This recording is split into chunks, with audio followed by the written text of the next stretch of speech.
Alright guys, I'm gonna restart the stream here with a lower FPS. And normally I don't stream with a fast frames per second because I've had issues with dropping frames here on my European internet connection. I think the FPS was too high for my connection to handle. That's why we're getting this audio problem. The audio is going to look a little slow. I mean, the visual camera is going to look a little bit slower, but hopefully the audio will be good and we won't drop frames. Alright guys, it's always a little touch and go setting up from a new place. When I restarted streaming in America 2 months ago, I had all sorts of problems. This is minor compared to that. Looks and sounds better now. So anyway, this is Bob's game. It looks like we're going to be alright with the current connection now. So it's a subscriber stream. I am accepting challenges just from subscribers, and if there's no subscribers, of course, we can play with viewers too. So first, I'm going to analyze this game with Bob's game that he submitted by Correspondence Chess. Very interesting here. In the Sicilian, I'm getting a lot of bishop c4. It's like something that I always thought was kind of a joke, to be honest. If you guys think about it, I mean, like if you play the English opening, black plays e5, and we go into like a mainline sort of English opening. Honestly, to be honest with you, like these variations where black goes like bishop c5, I always thought like the bishop c5 variations against the English were kind of like marginal, you know, like playable but like not the best. And now trying to do it with white, as we have here in this case, I see it people doing it like on move 2. Okay, I think that's a mistake because black can choose a setup against that bishop on c4. So particularly like e6 based setups. But when you do knight f3 first, and white and black rather plays d6, okay, now I think this variation becomes a lot more legitimate. What's up, Divyavatra? We lost you for a while and you're back. Blue Crow's here, nice. Even Jeroen like said he might stop by earlier, Blue Crow, but I don't know. I've had problems with dropping frames and my stream key and everything, but now we're finally good to go. This is my first stream back since I came back to Budapest. We got a little bit of jet lag. I'm trying to get through it. We're going to be streaming for like, you know, probably another 2 hours, 15 minutes. Maybe 2.5 hours. If my voice holds out. What's up, guys? Alright. Ready to start. Looks good now. It's extremely hot here, which it wasn't where I was in Massachusetts. Budapest, it's like a freaking plane or something. I feel like I'm in the middle of like a dust bowl in Kansas or something. It's extremely hot here. Not really humid hot, but just like hot. Alright, so Bob, bishop c4. You know who played this with white a lot? Michael Adams. And Leonid Udasin. Two guys who are fantastic players. Generally, bishop c4 is pretty good against d6. Black played e6 now. Here, c3. You could also play, what's that I see there? Sick, hey. Okay. You could also transpose with d4 to an open Sicilian, but I mean, I think your move is more ambitious. Knight f6 now. Queen e2, reasonable. This is a pretty passive setup for black. Bishop e7, and now d4. I like it. I like it, Bob. You got some good company there. Makarachev, Kuprechik, 1978. That's an old game. But lots of good players. Safarli. So CD, and now Queen c7. Does this move look weird? Soltigo, what's up? It seems like very strange to play Queen c7 in this position to me because the c file is open and white could probably be like the first one to get to that file. So I think for that reason You know, I don't really like that for black. Like opening the c file, then putting the queen on c7. These guys like Kuprechik probably played d5. Galubev. Some decent players. Mark Ginsburg. Slavko Chichak against Ginsburg. Where could he have played Slavko Chichak in 2008? Alright. Queen c7, castles. And there was another move. Okay, castles b3. Okay, Bob. I think your bishop already has a good diagonal. I mean, I don't know. You know, you can do some luxurious moves, but I think that it's not necessary to play b3 here. You just straight up develop with knight c3. And you know what? I mean, you're eventually going to take advantage of that queen on c7. So I think that b3 was a little bit too luxurious, you know. It's not terrible, but it's too luxurious. He practically forced you to make a good move here. And now you settle for knight d2. At this point, it's hard to say whether it's better to put the knight on c3 or d2, but I could see the knight having like more potential to maneuver through f1 now. So you're playing it like a Roy Lopez. It basically looks like a Roy Lopez. You know, in this kind of position, you know what, Bob? You got to think about like being more flexible and maybe playing rook fc1, because this is a traditional, like, you know, kind of move, rook ac1. But the fact of the matter is, you might benefit from having this rook on a1. So I would probably go with the other rook. And then d5. A line opening sacrifice. It's interesting. You know, I mean, this is a very risky move. What's up, everybody? It's my first stream back. This is specifically a subscriber stream. So the other viewers are welcome to contribute to the chat. But if we play games and stuff like that, I'm going to take all my subscribers primarily. I try to put this at a time that's convenient for both North America and Europe. We got a cheer by Lemonix for 100. I didn't even mention it. I'm so sorry. I was so distracted with the all the technical difficulties. We didn't even have time to announce that. So I want to thank you, Lemonix, for the cheer. I want to just encourage everyone to subscribe if you're going to be watching the stream on a regular basis. What I'm going to be doing is trying to do like alternating times. So today is Thursday. I'm going to be doing an evening stream European time on Thursday. Friday will be morning. Okay, so 10 a.m. European time. Saturday's my day off when I have hangover and such. Sunday is evening. We'll probably do simuls or tournaments on Sunday. That'll be like 6:30ish European time. Monday, again in the morning. Tuesday evening. Wednesday morning. Thursday evening. You get the idea. So I'm going to try to alternate it morning and evenings. Thank you for your stream. Says I'm a kitty. You're my favorite streamers.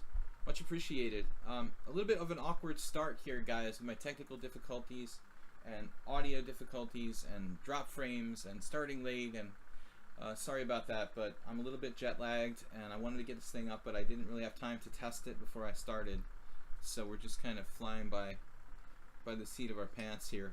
But it seems to be going alright now. I'm going to be doing game analysis, some blitz, and then if you guys get bored, I'll show you something that I was working on. Anyway, please subscribe. Slaggy. It's a made-up name. I can pronounce it how I want. If you want to know the story about my name, it's kind of the nickname of my former dog. It's a tribute to my German Shepherd who passed away years ago. That's the story with the name Slaggy. But anyway, that's a long story. Back to the game here. So he makes a line opening sacrifice with d5. I don't really like it. I think your position is so good that you can just kind of slowly, incrementally improve here with white. Not easy to do. Again, I like the F rook, man, because if you do the F rook, okay, not only is this A rook protecting your A pawn from the queen, from maybe supporting A4, you also give your knight a place to go. And you might even give your queen a way to kind of create like a battery of all three pieces together. Notice the difficulties in coordination when you go rook A, C1. If you want to coordinate your queen with your rooks, it'll have to like get in the way. There's no place to move your knight, so I think this is a big difference. Now queen b6, d5. Okay, but anyway, it's an interesting and very aggressive move, sacrificing a pawn. Black declines. I think this is a big opportunity for black. He should take the pawn, and I'm not sure if you were intending to play, e5 or take back, or what exactly we had in mind here. You could maybe sack a pawn with knight d4. I mean, there's a lot of interesting possibilities, like trying to get our knight to f5 maybe.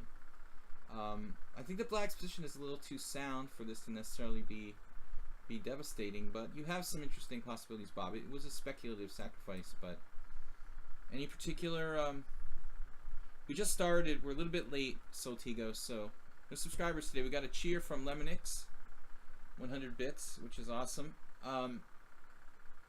But Bob, I think, from a position of strength, made a speculative sacrifice. Alright. I'm analyzing a little too in-depth here. We need to move along. So let's see what happened in the game. Black actually didn't take the pawn. He was chicken. He played e5. Now it really looks like a Lopez. I mean, it's straight out of the Lopez now. Knight h4. This is a really good aggressive move. You have tricks based on knight f5. It looks like he has a tactic here, but in the case of that, you have knight f5, which, if it doesn't win a piece, it's damn close. Actually, what's happening there? Yeah, that's good for white. So, like, nice move, knight h4. Black should play g6. He did. Now you played b4, taking away the c5 square. I really like that move. And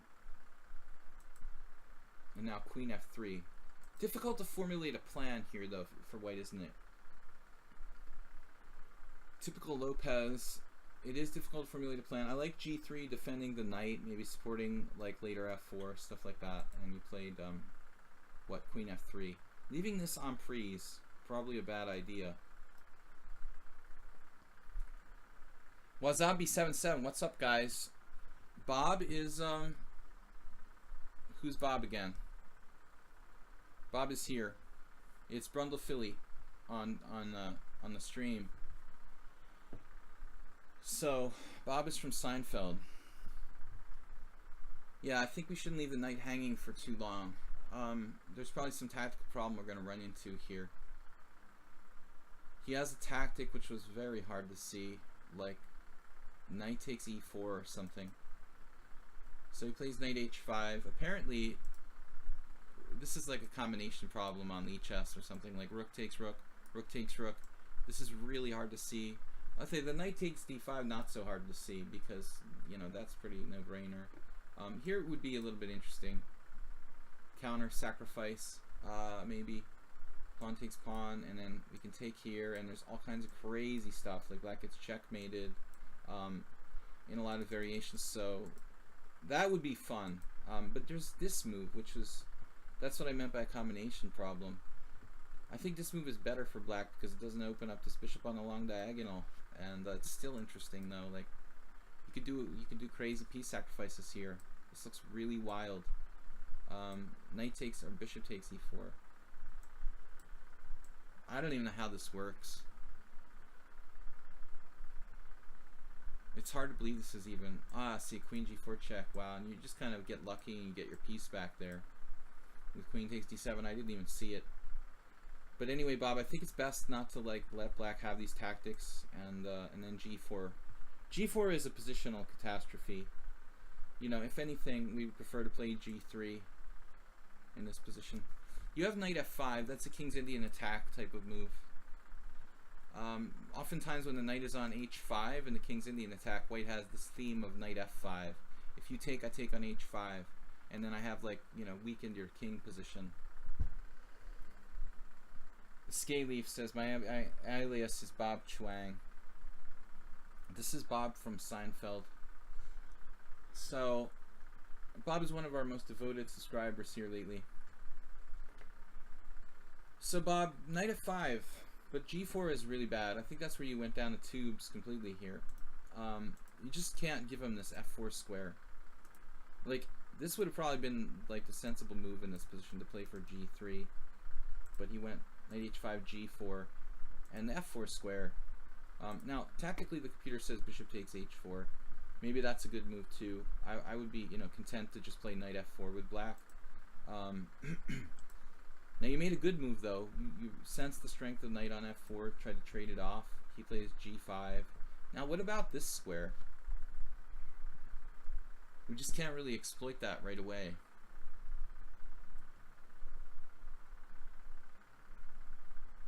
And now both sides have a lot of weaknesses on the king side. So it's kind of random. I agree with his recapture, and I don't know who's better here. This is really weird. White has like a space advantage, but it just... This is a strange place to put the king. I mean, it looks safer on h8.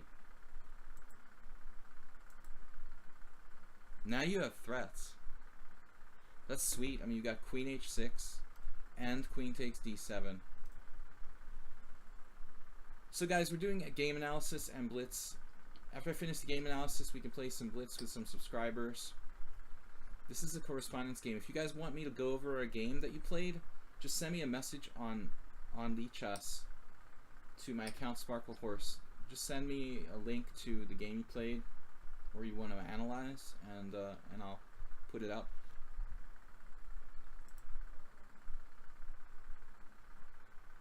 Yeah, I mean, it's not even apparent that white's necessarily even winning here. I mean, but this is just dropping, huh? Okay, so Bob's opponent just totally let down his guard. I mean, this is where it's starting to get weird. I mean, why would he put his king on g7, given the choice here of going to h8? It seems like a very dangerous position for the black king to go to g7. And that's good. Bob saw the idea of g5. And then now b5 is just hanging. Now this actually was missed by white. He goes with a decent continuation, but this is just dropping, so I guess you could have just taken that. Ironically, if you do like bishop takes b5, you might have something along the lines of taking on d7, and later you could even sacrifice and open up his king on h8. But he sees now some defensive idea. Now the queen is a little bit awkward. And this is where the tide turns against Bob again. Yeah, this bishop b5 would have been stronger before. It's a shame you didn't see it a little earlier. And now this definite possibility to sacrifice something on e5. Preferably the knight, I would think, to open up that king, but he also has bishop takes e5, followed by knight takes e5, followed by knight takes rook, or knight takes f7 here, so it's actually a really messy game. Kind of like both sides had a lot of back and forth. I think I need to refresh my chat there. Nobody's saying anything. Let me check and make sure we don't have dropped frames. No, we're good. So anyway, Bob, like, you could have done some kind of sacrifice here. Bishop takes e5. It looks kind of speculative, honestly. I mean, I don't know. Why can't he play like... he can give back the exchange. However, you have beautiful sacrifices here. Knight takes f7. King takes f7. Queen takes h7 check. Rook g7. g6 check. King f6. e5 check. I'm not sure though. I mean, I would be reticent to go into this, but he's losing that rook at the end of the day. It looks like really insane. The white king could actually get checkmated on a long diagonal here, ironically. It's really funny. I mean, and like king f5, queen takes g7, queen takes d5 check, whoops, f3, and like white's just winning. Crazy game, Bob. I can understand why you submitted it. It's hard to get your head around this game. Actually, I would need more than one stream to analyze this game properly. But it looks like you wanted to kind of like, you know, not commit yourself to sacrificing a piece here. What about defending e4? Simply defending e4, like knight d2. That looks to me pretty rational. World Loser, what's up? What's up, everyone? Everyone's listening. World Loser, I know the King Crusher is streaming. He has a big following, so he immediately started like the moment I started to try to start the stream. We'll have to go with the competition. But my main focus with doing these subscribers streams is to, you know, do it for you guys, for your improvement, specifically for the subscribers. So I'm not doing it for my own promotion. I mean, this stream is really to help you guys who are subscribers, to thank you guys for being subscribers, analyze your games, play blitz with you guys. I could care less if like somebody else is streaming and has more viewers or whatever. But anyway, Bob, this is a really tough game. As I said, it's very complicated. So you blundered some way here. Why is this a blunder? According to the engine. This is a tough game, man. I mean, it doesn't even look like queen takes f4 is obviously a mistake. Knight c3. You take there. You missed an opportunistic move here. Black is still better, though. I don't like losing this pawn and ultimately your king. You know, that's the problem, really. I mean, when he takes this pawn on e4, it's like, okay, right now I said maybe knight d2 would be the move to play, because this pawn chain is the only thing that's protecting your king on the long diagonal. And ultimately, like, you probably should have pulled the trigger on a sacrifice first with bishop takes e5. And when you didn't pull the trigger, he pulls the trigger on your pawn chain, and then everything starts to fall apart. Even if you play queen takes b4, he has bishop takes d5 there. Black's probably winning. So here, you're lost, and there's not much to do, really.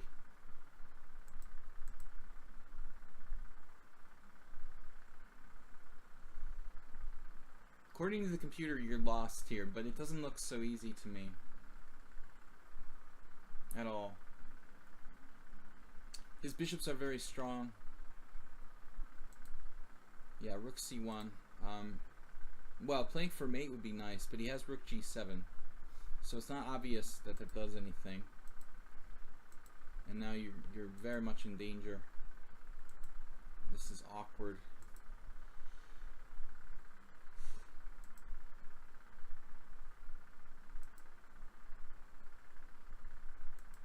That's a beautiful move, man.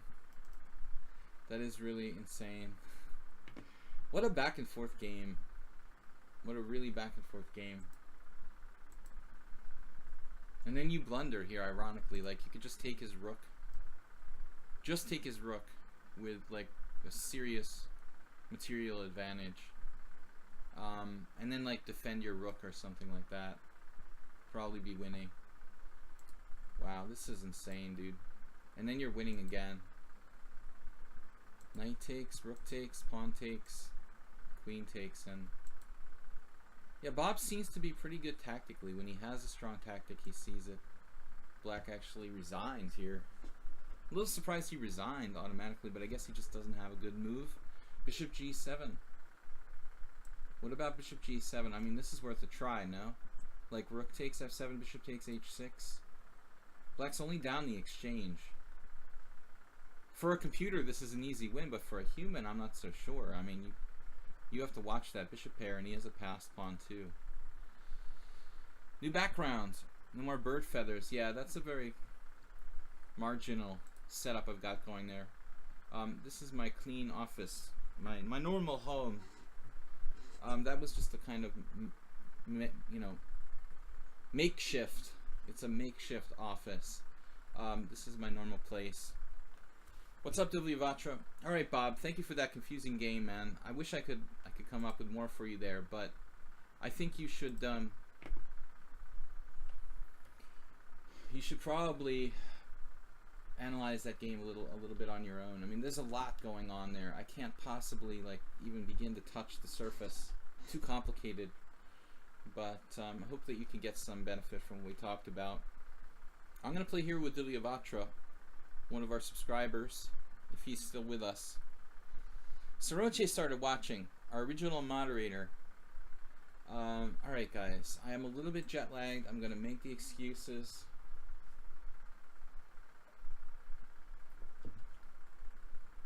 Tomorrow morning we're gonna have a stream 10 a.m.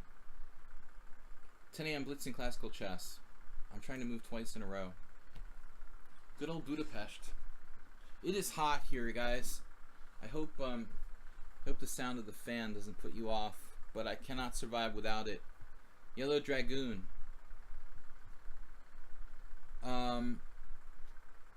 Alright, what are we doing?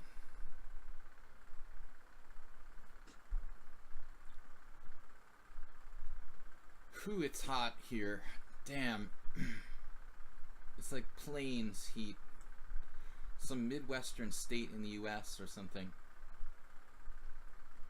I am not used to this weather. It's a lot hotter than where I was in the US, or at least it feels like that. You know what? I don't know what I'm gonna do here. I'm a little bit bored of playing the same thing every time. We'll give him the option to transpose to the Marazzi. You know what? I started playing like knight f6 and bishop d7 without knight c6. I think I might start experimenting with that. What's it called? The oh man, he just died. Kupraychik system. You found converting CST to my local time to be slightly inconvenient.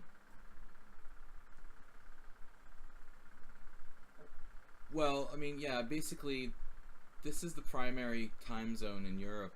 Whatever, there's a number of names for it. We all share the same time zone, everywhere between like France and Hungary and most of Europe. You can call it many different time zones, I guess. So he did play c4. That's probably the best move.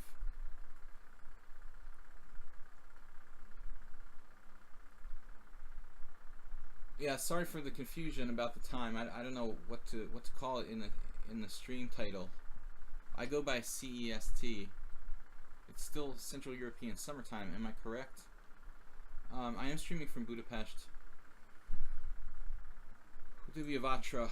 I guess I could play like a weird passive kind of Paulson or something, but I really want to go back into my beloved Marazzi. Actually, I hate playing the black side of the Marazzi. I just do it to torture myself. But I used to play the black side of the Kyrgyz attack, and that's even worse. Once you got used to playing the black side of the Kyrgyz attack, playing the black side of the Marazzi is not so bad. The jet lag is not fun, man. It's kind of like having it's like having a hangover without the headache. You're just like really tired, but you don't have the headache.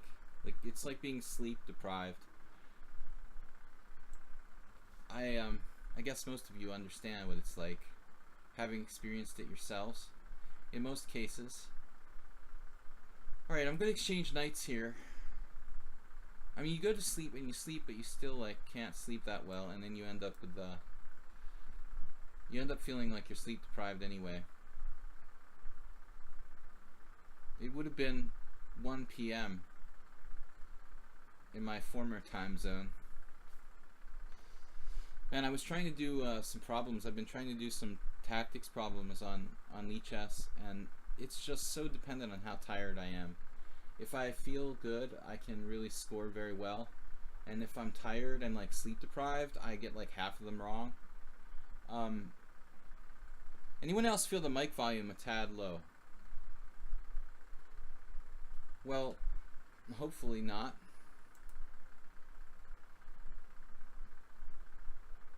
We've got no drop frames. This is kind of the mainline book position. But I do this early exchange on d4 to avert like knight c2.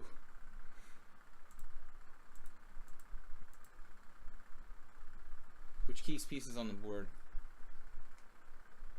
So you guys think the mic is low. It's weird. The volume is like up on maximum. Let me see.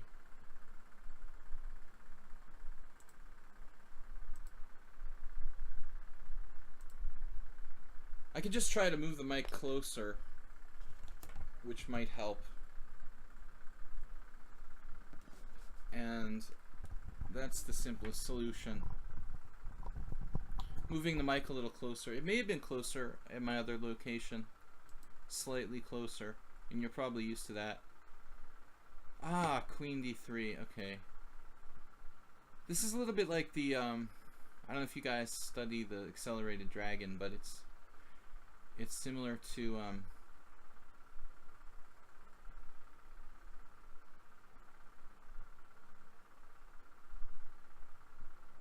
what do I want to say? The Gurgenidze variation, where black exchanges on d4 earlier. I wonder if I should play bishop c6 or play a5. I once lost a game to Lajos Šeriš, otherwise known as Šeriš Lajos, Hungarian grandmaster. Similar position. Hungarian team championship. My Twitch volume is 100%. I found myself inching toward the speakers. Well, I did move the mic closer, guys.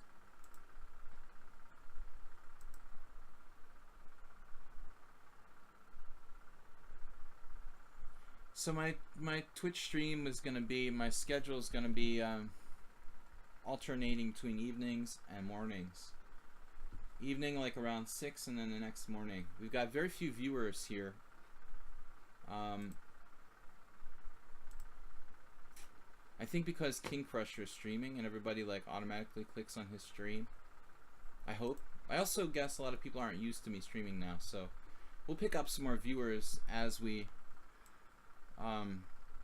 you know, do this on a more regular basis. But basically I have not been streaming in the last couple of days, and on top of that I'm streaming at a totally different time. So hopefully we're going to pick up our usual volume of viewers. We're up to 20 now. Hopefully we'll get to at least 50. It is a pretty good time for streaming though, European wise. It's a little early in the US, so a lot of people are, you know, working and whatnot, but I have to compromise. Okay, Rook D1 was played. It's, you know, maybe one idea is F4, obviously.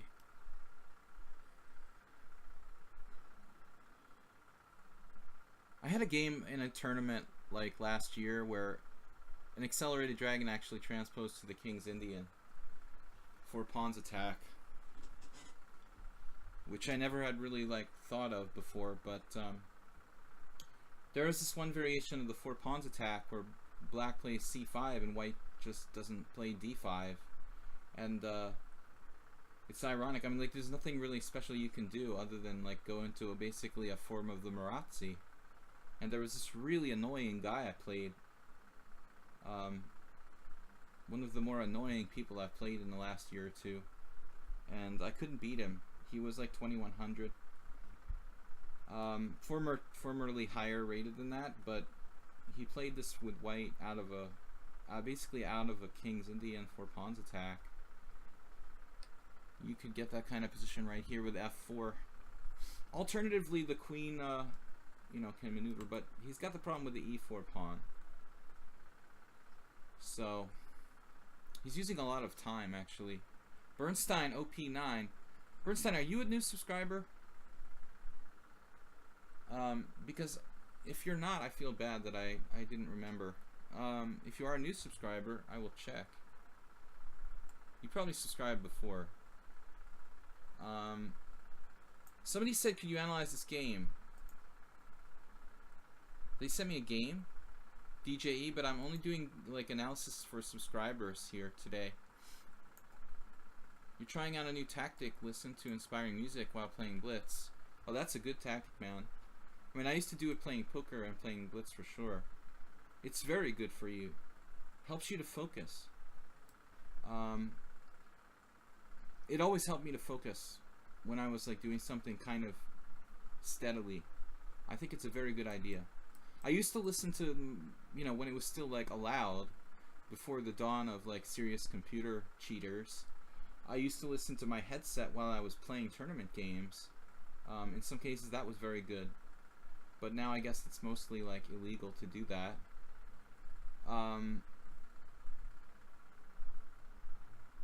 Alright.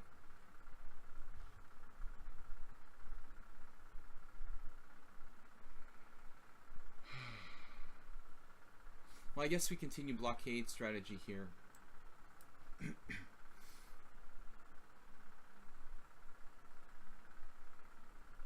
Dark square blockade.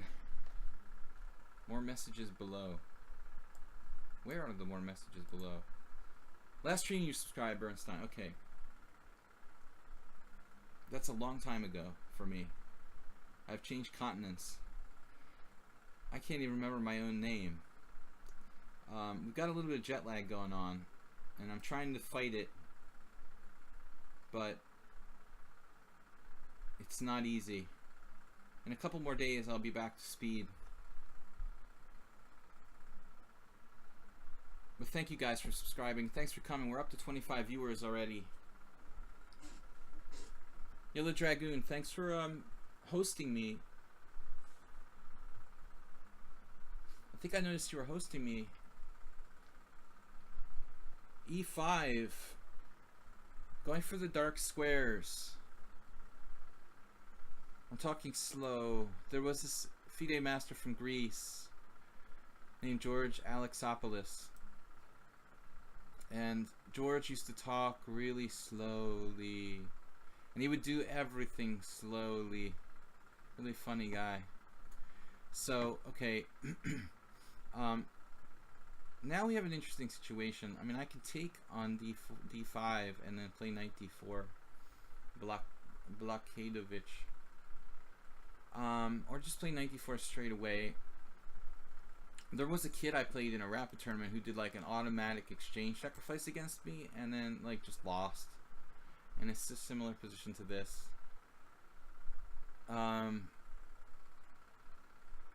But here he has a little bit of compensation probably.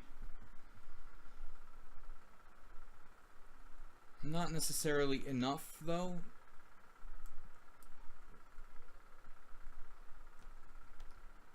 I'm kind of goading him into doing it. So the kid I played just did it and then he like lost down the exchange for a pawn. Although I think if you have really good technique, maybe white has enough compensation. To be safer, I guess I should just like play knight bishop takes d5 here, but I was concerned about rook takes d5, and on knight d4 I didn't like the look of c5, which was maybe relevant. I mean, I don't know. I could probably just play rook a6 or something there, which I didn't analyze that far for the upper hand. Yeah, so it would be safer to play bishop takes d5, but I guess I'm getting lured by the temptation of his like clock time. Okay, so bishop takes d5 and then queen b6, and we've got a real safe, sweet sort of dark square blockade here. Obviously bishop g4, but there are multiple problems. I mean, the pawn hanging on b2. Here I've got a4 now with really good kind of pressure. I'm probably going to miss some tactics, guys. I'm a little bit slow mentally. Strategically, I'm still a genius, but it looks like tactically I'm a little out of it here.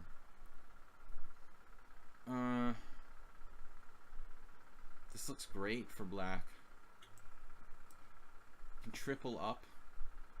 Oh man, we just pile up on that pawn a bazillion million times. And what else? No family fork just yet, but it's coming.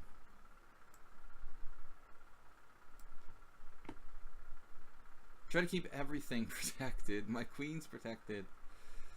Alright, we're gonna snapolate this pawn here. Is there anything better?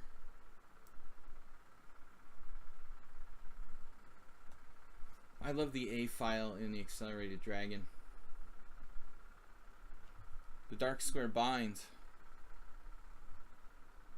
Won't be able to make the 10 a.m. CST streams. Yeah, that I know. That's, well, this, you know, Spinal Tap Chess is really into that, so I do it just for him. I really want a tactic here to work, but I don't see anything.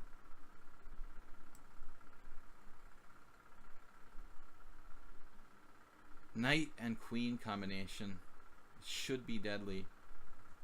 Really should.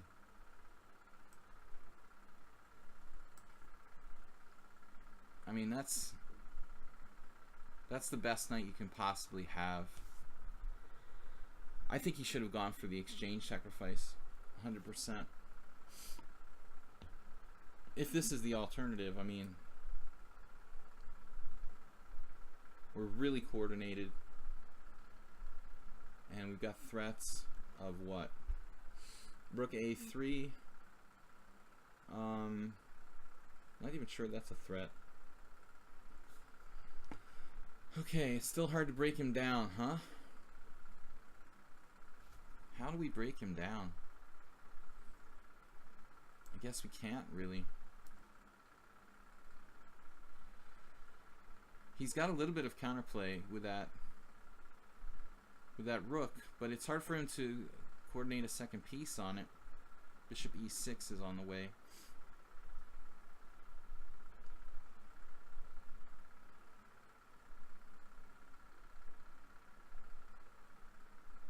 Oh man, how do I defend that threat of bishop e6? I could play king f6. It's like a ridiculous move.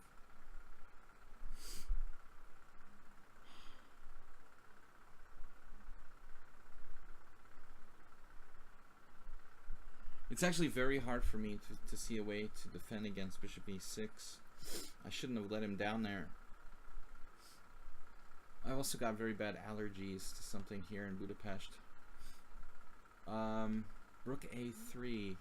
He'll just come in with the queen. I have no threats. I have g5. I've got to keep him tied down to this. King f6 is just asking for trouble. I could play rook f8, rook a8, rook f8. It's totally passive.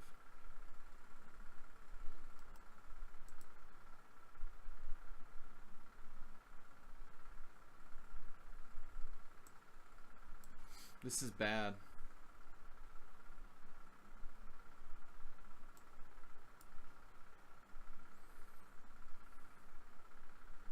It's better passive than dead, I guess.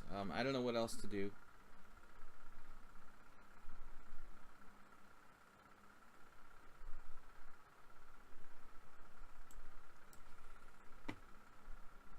We got the B pawn. It can be. Now he waited for his moment. Bishop h5 is no good. h5 is no good.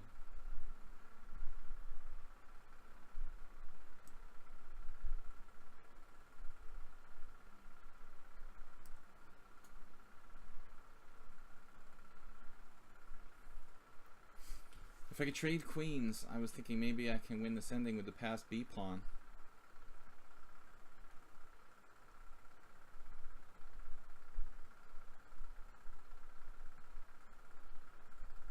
Suddenly I have huge problems. Oh my god.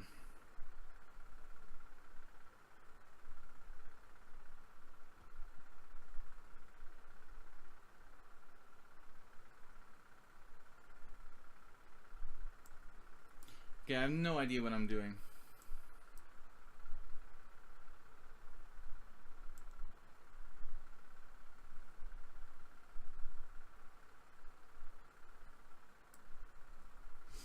I just blundered everything, my whole position, basically.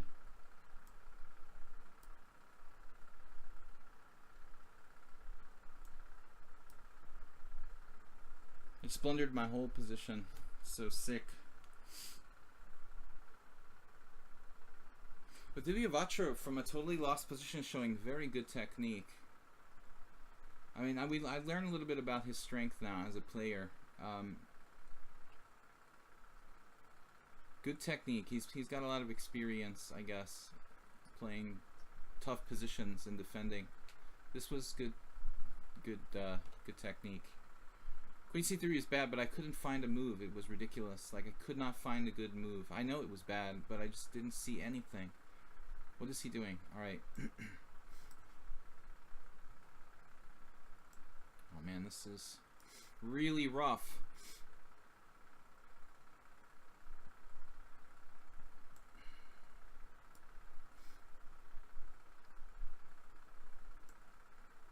Looks pretty bad, pretty lost for me. He's got really good technique. Okay, that wasn't the best, but it was good enough.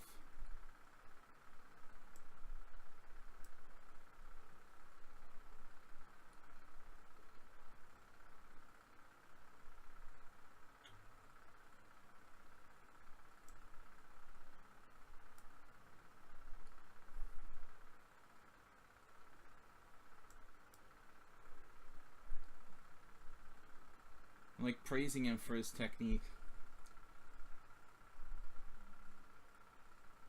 Can he possibly mess this up?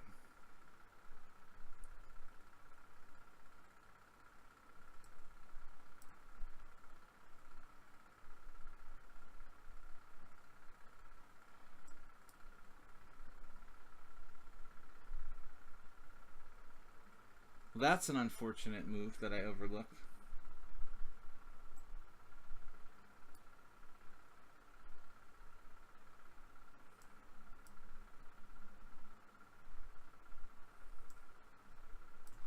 Obviously, I should have played this differently in the first place.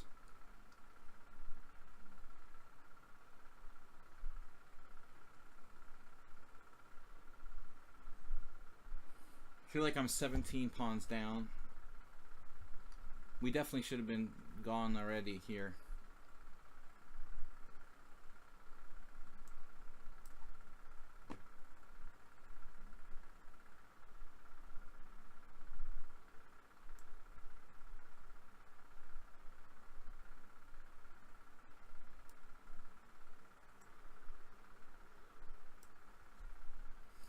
I have to try to make progress with the forward motion of these kingside pawns. If I move my king away from f5, I think I'm lost for sure.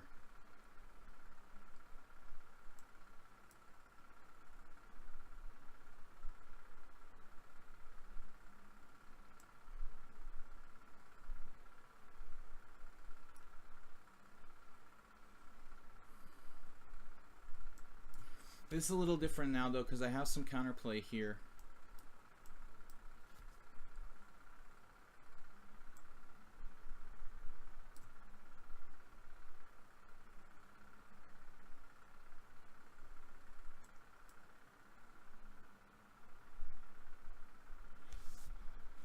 Okay, what is happening?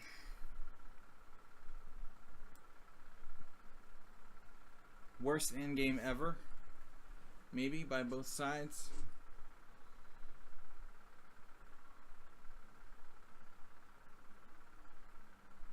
I don't know, your excuse. My excuse is jet lag.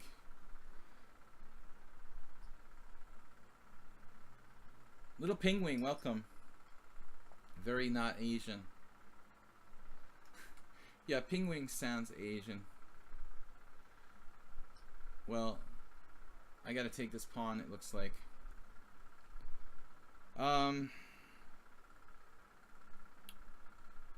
It's a little greedy to expect more than a draw here.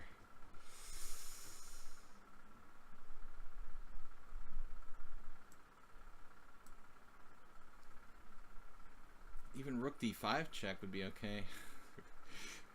I think that's a draw.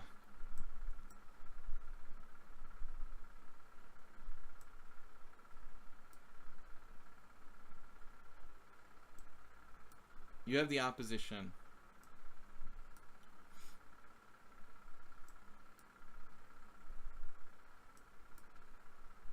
It's a moral victory.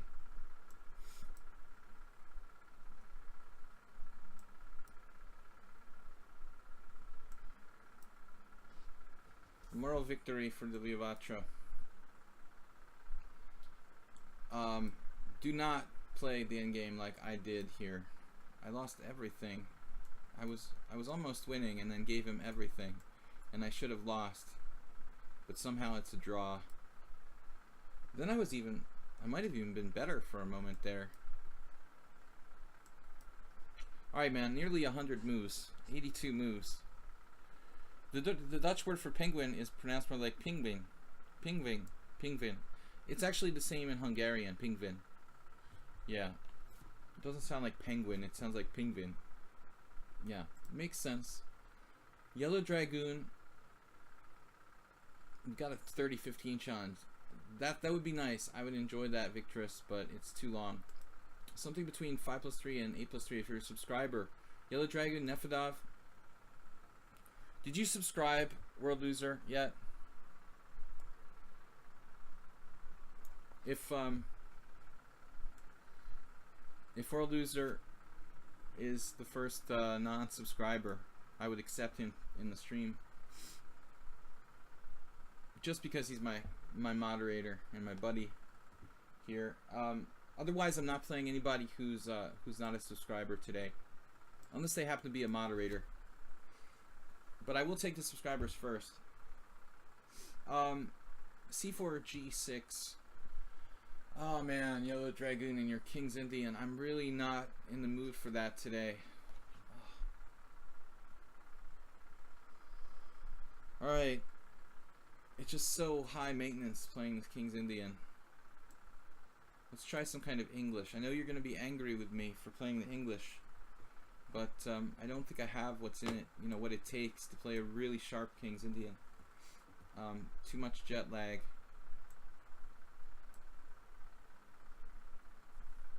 Let's see. Too long and rated. Oh, I didn't notice the rated. Yeah, guys, definitely let me know if there's a rated challenge on my subscriber stream. I mean, that's on me. I should not allow rated challenges on my subscriber stream. Basically, I'm only supposed to be playing the subscribers, with the exception of maybe the stray moderator. Was I winning in that last game? I don't want to know. I'm sorry, but the endgame was poorly played by me and by my opponent as well. But I was totally winning, and I couldn't find a way to make progress. I allowed Rook C7, and he had this threat of Bishop E6. And I very nearly played like King F6. That's insane, you know. Maybe like a sensible thing to have done last game would have been to just like agree to a draw and accept that he had compensation for the pawn.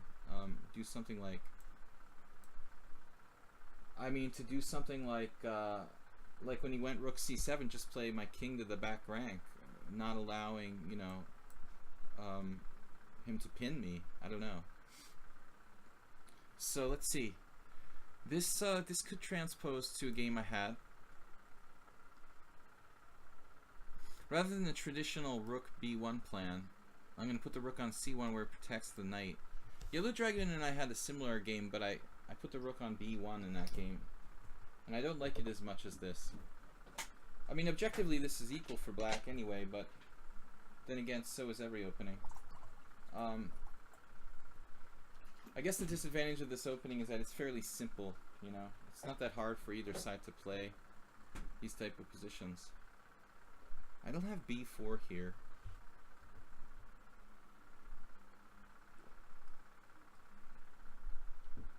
So what should I play? 92, kind of a universal move. Now the B4 isn't possible though. He'll simply take it. You know, now we can get actually a near transposition. I thought Yellow Dragon was going to go for the F5, you know, close Sicilian type of thing. Nearly a transposition to a game I had. So if B4, I just take the pawn on B7. You look at it as a moral win. I agree, man. But both of us should be ashamed of our poor technique there. Me for my middle game technique, and you for your endgame technique. Just when you really started to play well, then you... Just when you had a winning position, that's when you started to play badly. Maybe that's something to look into. Divyavatra.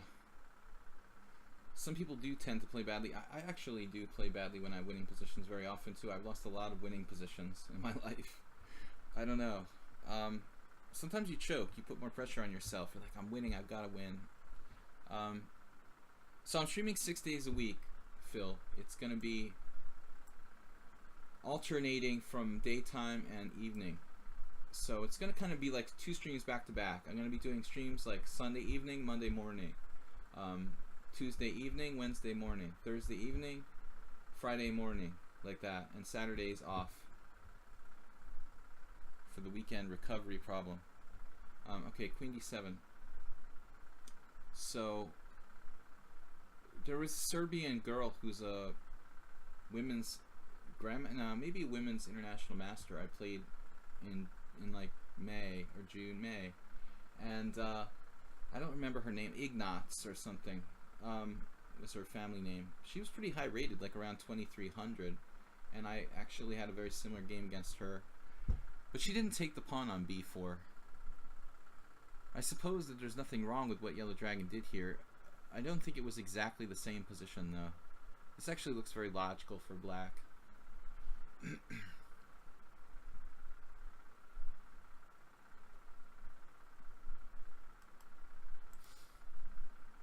I mean, I don't know. Knight d5?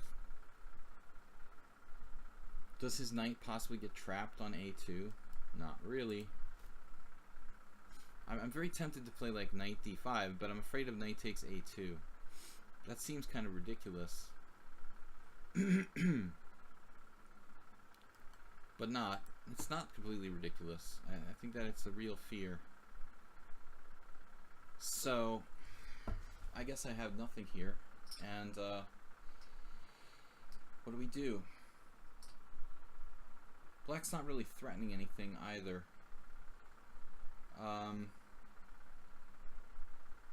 But it's hard for me to do anything. Rook b1. Go back to the file. Now the position has changed, so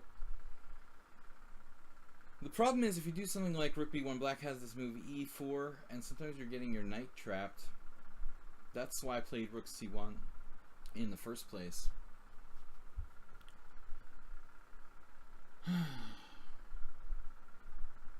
I just don't know what to do here.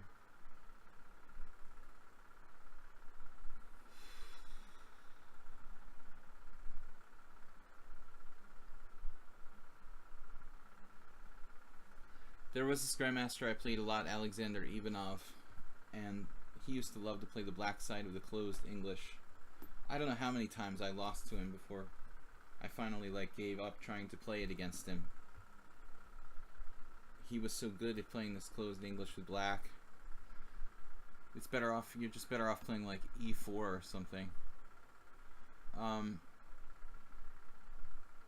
Knight d5, I want to play so badly, but it's just knight takes a2. Seems like I should have something, but I don't. Maybe I do. Knight d5, knight takes a2, and then rook c2 or rook a1. Yeah, actually, what's wrong with that? It's kind of awkward.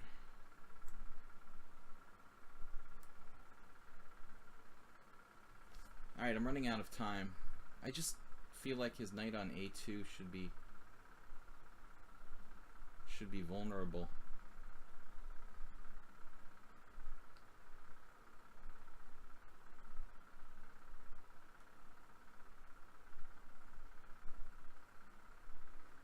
Pretty radical approach by me,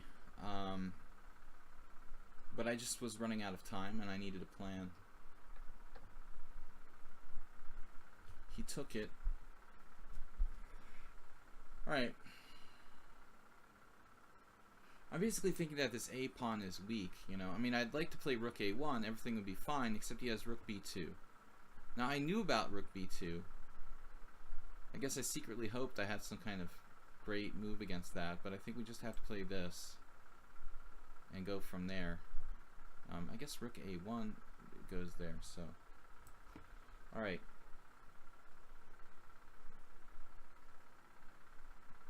My basic thinking was something like, the a pawn is pretty hard for him to defend. If I can triple on the open file or something like that. we'll just pick it off, you know, like somewhere down the line. Kind of like a Benko gambit sort of thing. You know, it's just like this pawn is hard for him to protect. And I don't really have any weaknesses with this dragon formation. So I don't know if this is good enough, but hopefully I can win the A-pawn and not be worse. Very deep chess I'm playing here.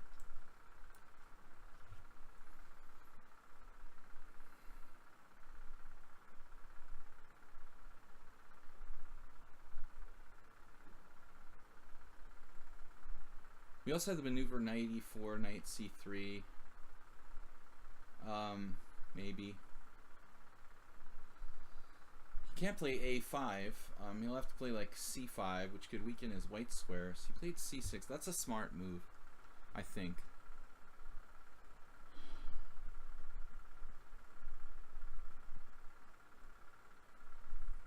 But maybe, maybe not. Let's see. Rook a6. At some point.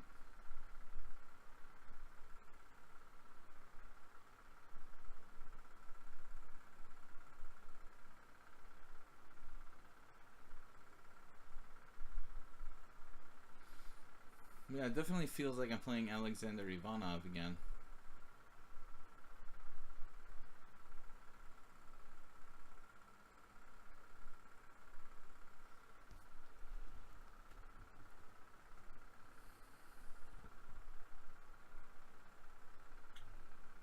My rook is actually badly placed here.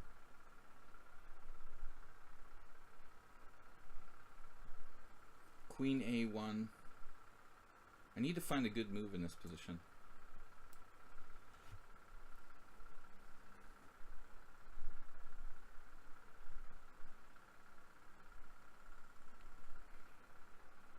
We're very, very short of time. Down a pawn. And he can actually just play rook b7 in some lines too to defend his pawn. So I don't think this is really enough. I'm basically down a pawn here without enough compensation. You're looking kind of bored. I'm looking kind of bored. I'm just looking kind of jet lagged. I think I'll be all right in a couple days. I'm like, it's not bored. It's just like sheer exhaustion. I am definitely not bored. I'm terrified I'm gonna lose here. We're trying to hold this together. We don't have any real weaknesses. We're just down a pawn. Hopefully not making his bishops good somehow. But he's playing the total Alexander Ivanov closed English. This is always coming, this e4, the d5. He's bringing back bad memories for me. Queen a3.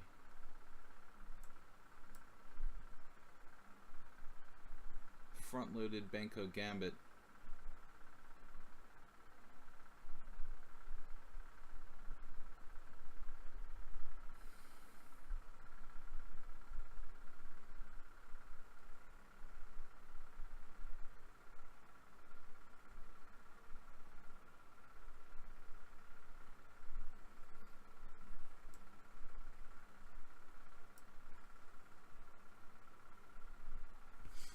I don't really know what else to do. Basically playing a purely defensive game here, down a pawn.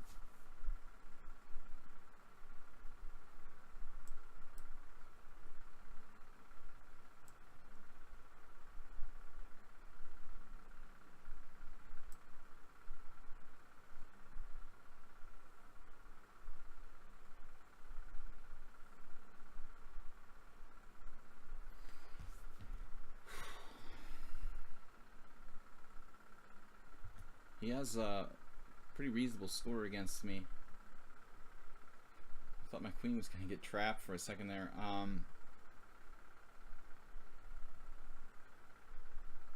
Obviously, we're not getting trapped right away.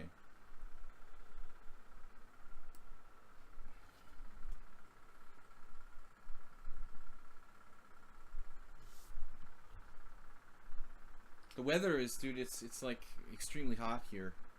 Much hotter than any day I've experienced in the U.S. in the last month or so. In my office, it's got to be like 38 degrees at least. Got the fan on here. Guys, if you want to submit a game to analyze, something like that, we can do that too. The ceiling is slanted, Phil. That's correct. I live on the upper floor. It's a roof. It is ceiling / roof. It is not your imagination, and the building is not melting. Yes, it is hot. It's much hotter in the afternoon when the heat beats down on the roof here.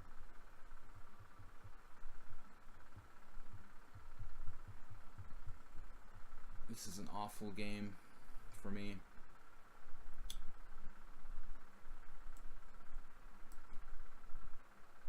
At least we got our pieces developed. He's got a huge advantage. Everything consolidated, up a pawn. It's a little hard to use the dark square bishop, but still that doesn't justify what I've done to myself here. I thought I could get the A pawn, but I was apparently wrong. We don't have too many squares for the pieces.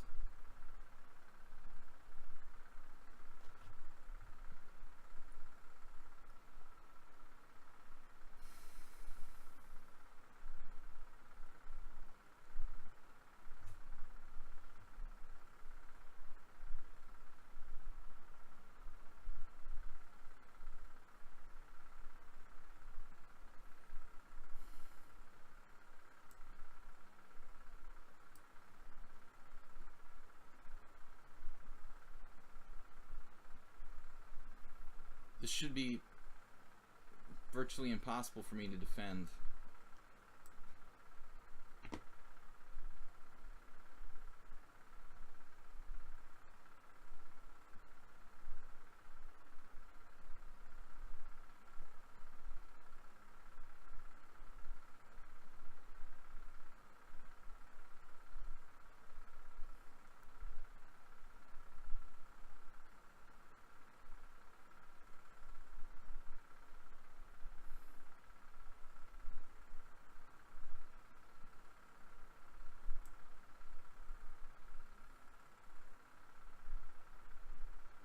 I mean, I have like no moves.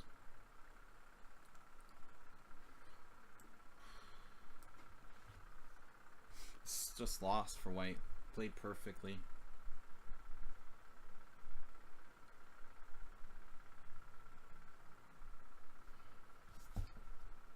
Just nothing to do. I don't know if he has any mistakes in this game. It's a pretty easy position to play, not to take it away from him. I mean, but you know, I didn't really see a lot of moves I could have made, like a lot of ways I could have escaped my fate here. I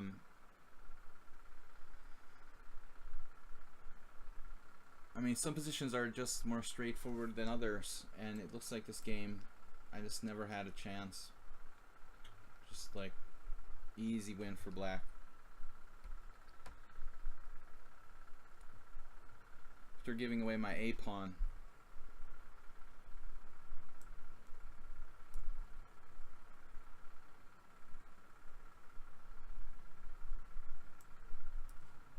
Ops-color bishops.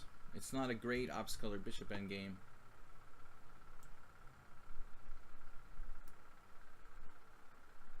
If it was just ops-color bishops, there would be hope for me to survive, obviously.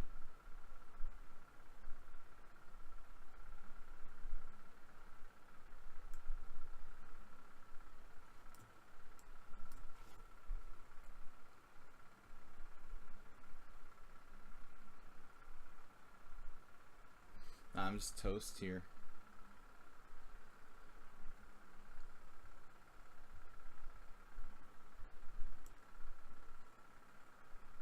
C5 is not going to help.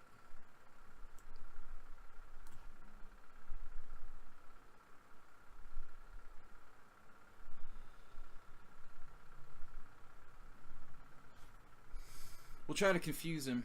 That move I definitely underestimated.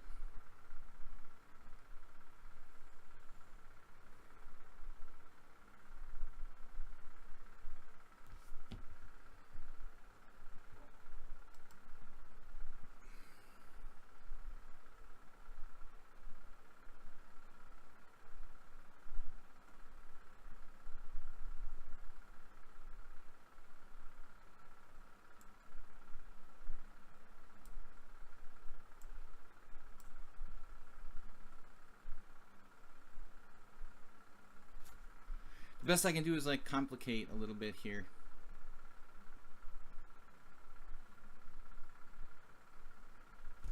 That's an excellent move.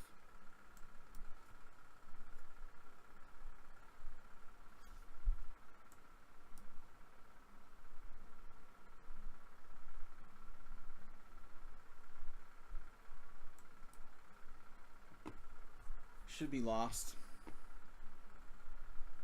It's great defense. King f6, king e7, king d6, king c7. Just in time.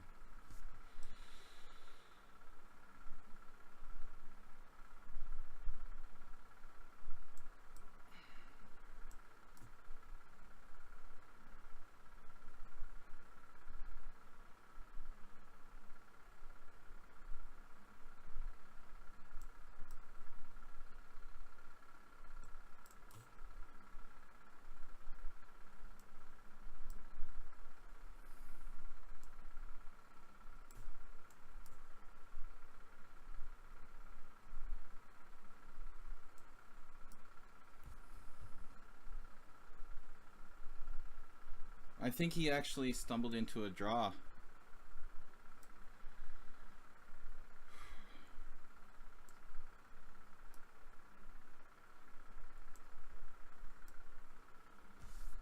Oh, that's very lucky.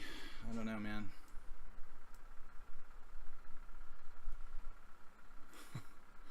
I feel very ashamed. It was an awful game by me.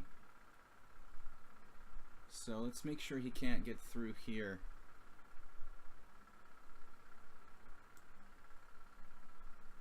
Oh.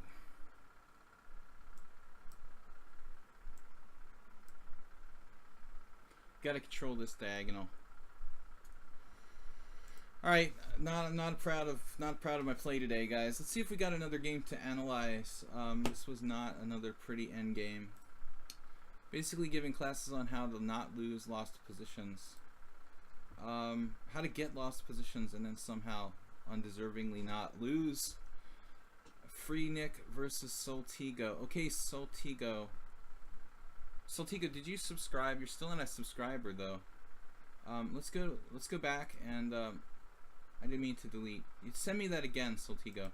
You have to be a subscriber for today's stream. Unless we have nothing else. If we know other challenges, I'll go over that game, okay? If there's no subscribers left, send me that message again, Soltigo, because I deleted it by accident. I'm still kind of flustered after the last game. Yellow Dragoon, I'm ashamed of myself. I should definitely learn to play that line better. Okay, Mule Skinner, what are we going to play? Knight f3. You haven't had any income for 9+ years. Well, anyway, man, I mean, most of my streams here are open to everybody, so it's just once a week. You'll have to suffer. But if we have time, nobody else is challenging or whatnot, you know, I'll try to get it in. But today's stream, this Thursday stream, is specifically for the subscribers. Oh man, good job of surviving anyway. Well, yeah, I'm good at that. I'm hard to beat, but I'm not too happy with that game. Obviously, you deserve to beat me. Alright, if he doesn't trade rooks, there has to be a way to win there. Even with a rook trade, you know, but I don't want to talk about it. Mule Skinner. Ooh, it's so hot here, guys. Is it elsewhere in Europe so hot? I heard about it being hot in Europe in, like, you know, a couple weeks ago, but I thought it would be done by now, but it's just like brutal here. Alright, so the Wade variation or something, right? Is that what this is called for black?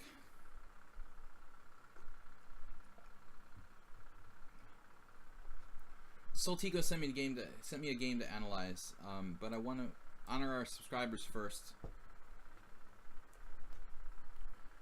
Google says 83 degrees Fahrenheit currently in Budapest. Yeah, it's 83 degrees like in the park. In my office, it's like 90, 93. Alright.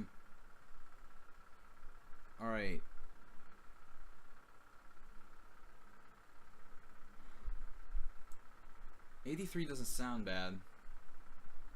It's actually gotten hotter since I started the stream and the sun went down. Or at least so it feels.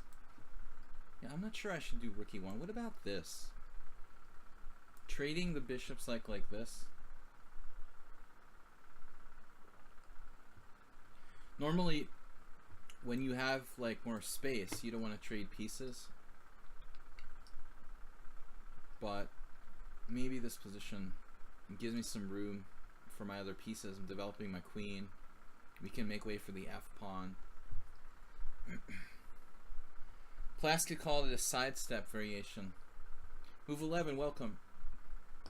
Good old James. The red Baron Plaskett with the red scarf. I played him in Hastings in the wintertime, and he had this thing, this giant red, bright red scarf. It was really, really just like, it was like a parody of himself. This is a guy who, he says he didn't win and wants to be a millionaire because his buzzer was dysfunctional. Yeah, you need a little AC unit. Well, I mean, generally speaking, you know, I'm not really here in the summer. It's just like I have to live through a couple weeks of really hot temps.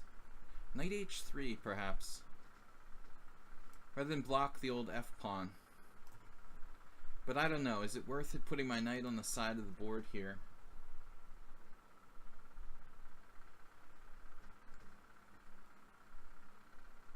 If I look bored, I'm not bored. I'm just hot. You know, I forgot I was playing Mule Skinner and how much he likes closed positions. I'm giving him what he loves. That's what I aim to do here on the subscriber streams. Make you guys happy. No, but seriously, this looks a little bit interesting. I'm tempted with all kinds of stuff now, like Queen G4, Knight F4.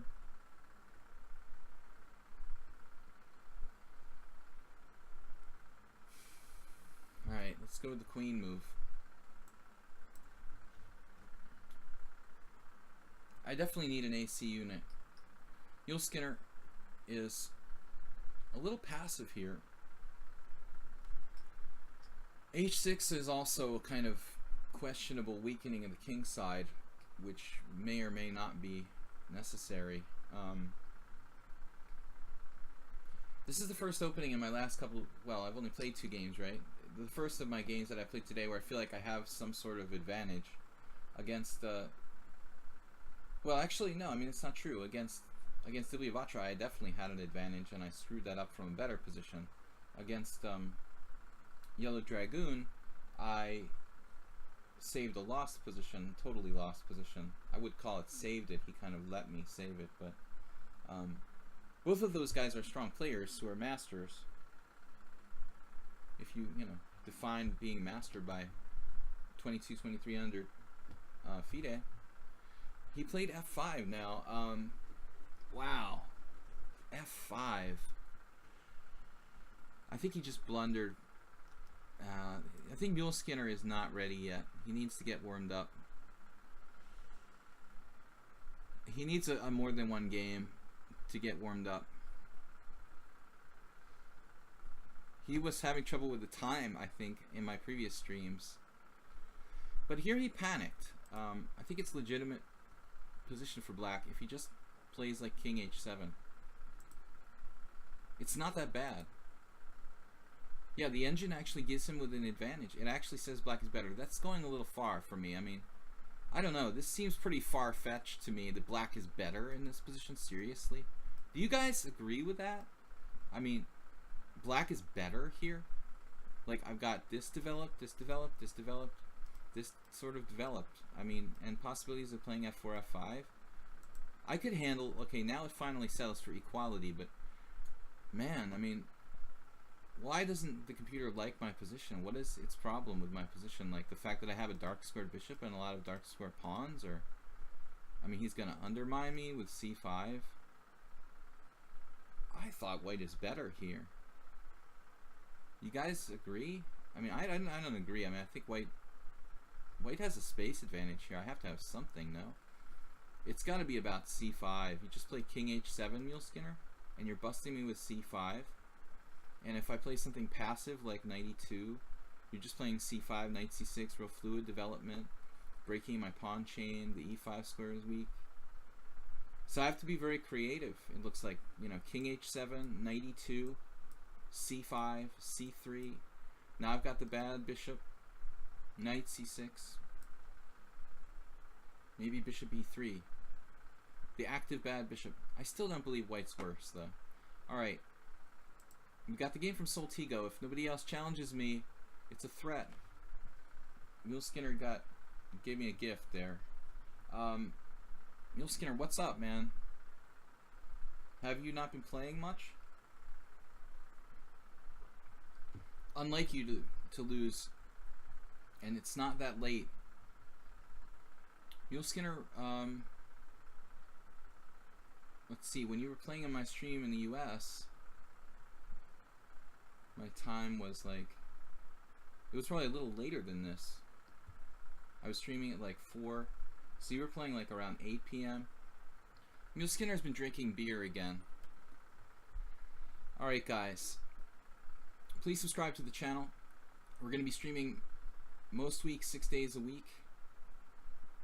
Evening, then morning, then evening, then morning. So it'll be, today's Thursday evenings, Friday morning, Saturday off, Sunday evenings, Sunday simuls and tournaments, Monday morning, Tuesday evening. You get the picture. Alright guys, we have some more challenges. We're going to go over a game.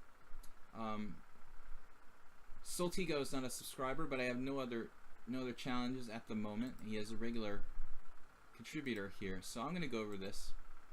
e4, knight c6, Nimzovich defense with e5, and then d5. Not my favorite move for white, honestly.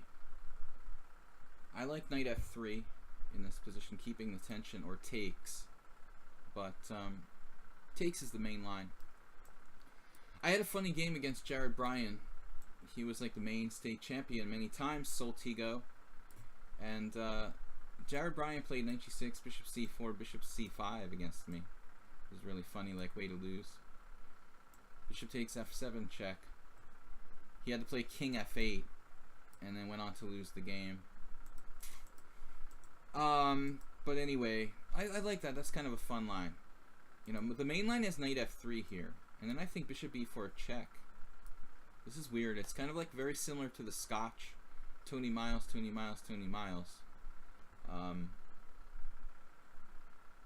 I don't know if I ever actually played this with Miles. How would I have avoided this? When I played Miles, I think I played bishop b5 against Miles, like the one time. He played the thing against me, the Nimzovich. We had a game with Miles that was like bishop b5. Now he went e5, and I transposed to a Lopez with knight f3, which was funny. But anyway, so Soltigo, let's go back to your game. d4, e5, d5. Alright, this is like almost transposing to another opening. This is a Mexican defense. Isn't this like Mexican defense, basically? Flipboard. You want to see it from your perspective? You're not even a subscriber. Alright. Alexander Ivanov against Joel Benjamin. And he beat Artashes too. Ivanov specialist here. I like h4. You gotta like h4, man. I mean, this is very similar to the two knights tango, but it's not, obviously. Or is it? It can't be a two knights tango because I have just one knight tangoing here. And there's a very similar line in the two knights tango, which I played with black, like d4, knight f6. I had this with Victor Erdos in a rapid game. Knight c3, e6, a3. Does that make sense?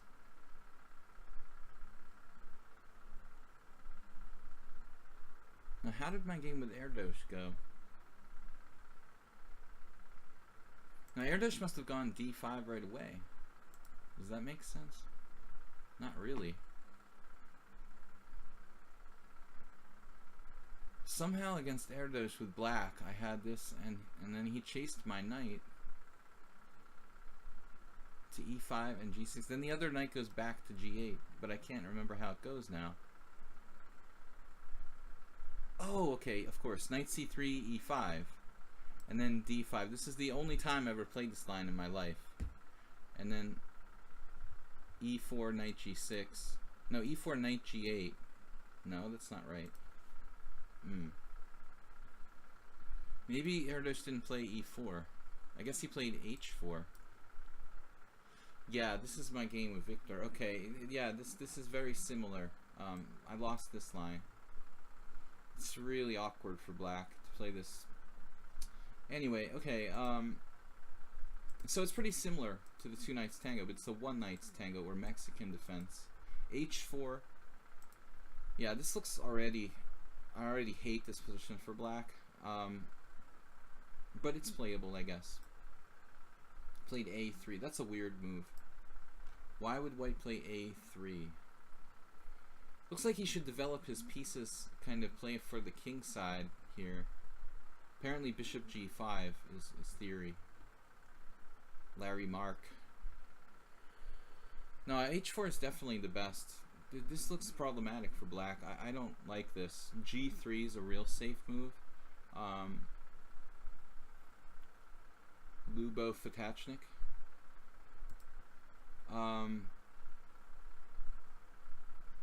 Not a personal fan, but he is a good player.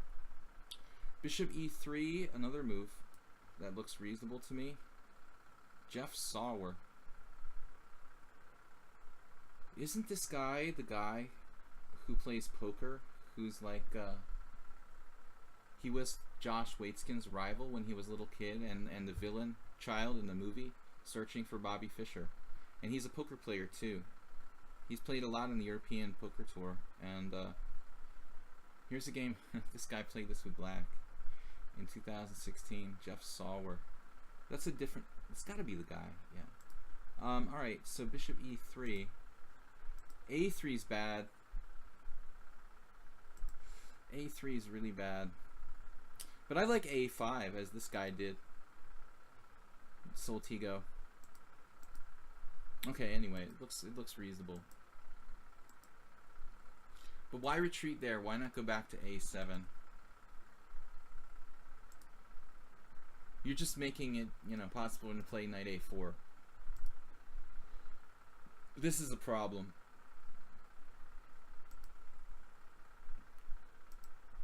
This is a problem too. Oh man, now you probably have to play like c6 or something. Where did we come off the rails here? You had to play d6 first.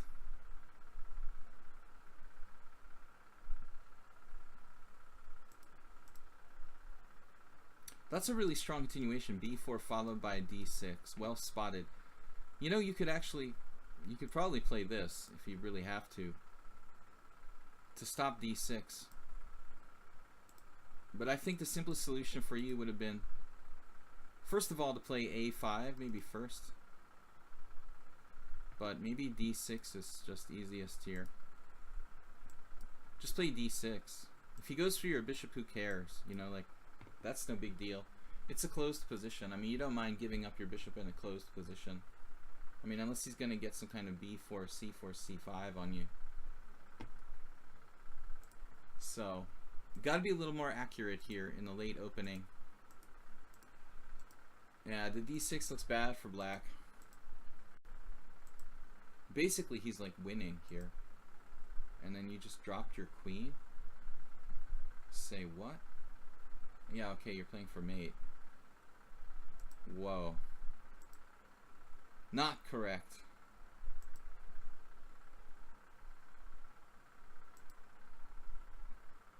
This is ridiculous. 97 check, so he was really reckless. Apparently he was just winning here. If he's careful. That's a strong move. Knight g5, forcing you to trade pieces. That would have been game over. That's just game over. Alright, so this was too crazy, man. Crazy, crazy. And you won the game. The power of... There he finds the idea, but it's too late now. Bishop g4 check. Oh, no. This is funny. Bishop f5. Actually, he's not threatening anything, so you could just take this pawn on e7. Or even play c6. Speaking of Larry Christensen, it's like one of his games. Larry famously won against an expert when he was, after he dropped his queen in the US Open once. He dropped his queen for like a piece, for like a knight or bishop. Just the whole queen, like, and won against a 2000 player. It's unbelievable. It was a sensation. This happened like 25 years ago. Alright, we got a challenge from GRSA. GRSA, are you one of our subscribers? And I also want to tell you guys who are subscribers, feel free to challenge. Little Penguin, you asked me a question earlier, is 6 p.m. the new standard time? We've got 2 standard times. We're basically going to be streaming either in the evening at 6 or 6:30 p.m. or we're going to be streaming in the morning at 10 a.m. So I think it's going to be alternating from day to day. Basically, I said this before, but I don't know if you were here or not. Today's Thursday. Thursday evening, Friday morning, Saturday off, Sunday evening, Monday morning. So there'll be like kind of pairs of streams. I'll be streaming like in the evening, then the next morning again, and then in the evening, then the next morning again, and that for like, 3 times a week. From the movie The Fly with Jeff.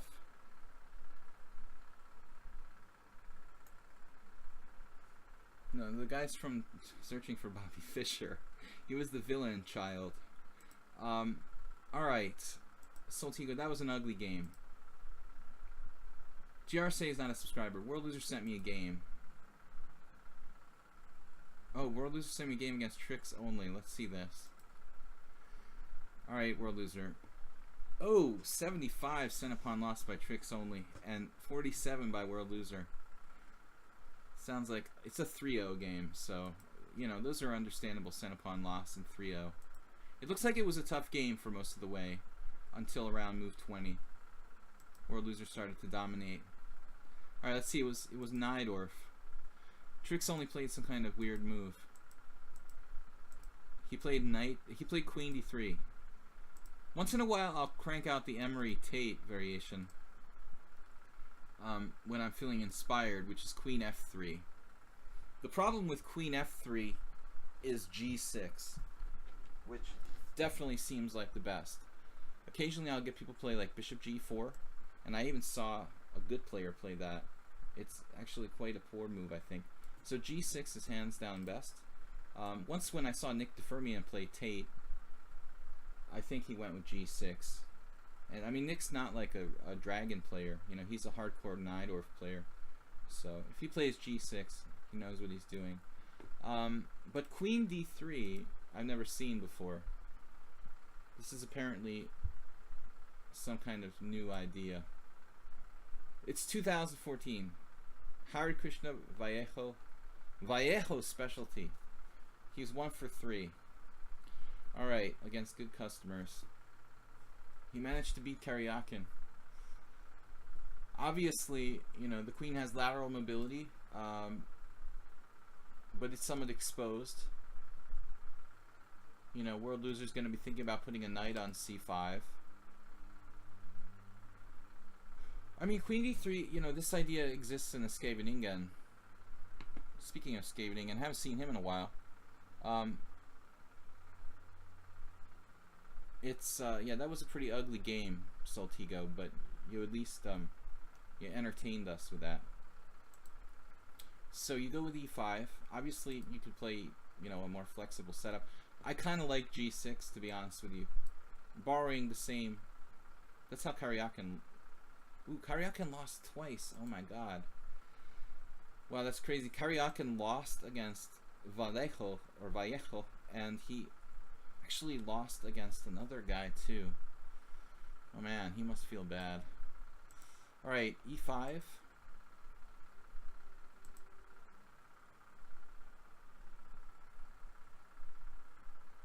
So World are going his own way.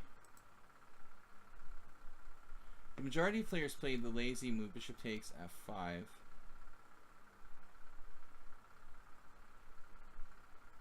But apparently that equalizes. That's what you're supposed to play. It does seem weird to give up that bishop though, I have to admit. Bishop takes and you get in d5. I mean, it's pretty straightforward. Ah, h6. I mean, this is possible, the h6. What's up, World Loser? What do you think? If you have any insights into the game, let me know. So it's kind of an interesting question. Should you spend time on h6 or not? I mean, you have to admit h6 looks kind of slow. But anyway, okay, World Loser didn't play bishop takes f5. He went his own way with g6, which is more tense. Now it's an interesting situation. Trix Only played knight g3. If you don't know who Trix Only is, he's another international master from the Netherlands who I host, and sometimes he hosts me here on Twitch. So be kind and watch his streams as well. But anyway, yeah, this is a weird position. I'm not like really in love with Trix Only's next move. Oh, he did play knight. Okay, he did play knight e3. Okay, I was thinking he played knight g3. I don't like knight g3. Okay, he played knight e3. But the computer says knight h6. I have a friend, MS Salancy, who's an IM, who's an expert on the Perenni variation. And in the Perenni variation, he has a line where the knight does the same thing. It goes into h6. That's probably like very critical. Knight h6, bishop e6. Something like this. This is, you gotta analyze this. This is very interesting. You probably have to study this pretty detailed, minuteness, you know, for black to be okay.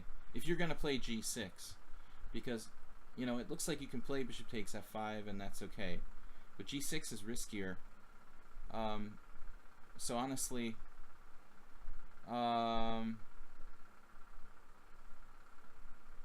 Brundle says, it's not Brundle, Philly. I have no affiliation with Philadelphia, and the city smells. Well, if you go by the distilleries, it really smells funny. On the Schuylkill Express. Now, where is it? Anyway, near Chester, Pennsylvania. On the way south to Chester, Pennsylvania, you'll notice a funny smell if you go through Philadelphia and point south. All right, knight c6. Anyway, World Loser went with the tense variation, and in this 3-0 game, World Loser faced the natural knight e3. There is one game here, a couple of Turkmen. This looks like a Turkmen name. I don't know. Bishop e6. Yeah, I mean, I kind of like the way the Trix Only played, like very Sveshnikov style. He's not playing like for tricks, he's playing more positionally. He's not being true to his name. He's playing it. Ooh, he didn't do bishop g5. I love bishop g5 here. Yeah, that's very logical to just clamp down on the... What are you going to do? Like, you're going to trade, I guess.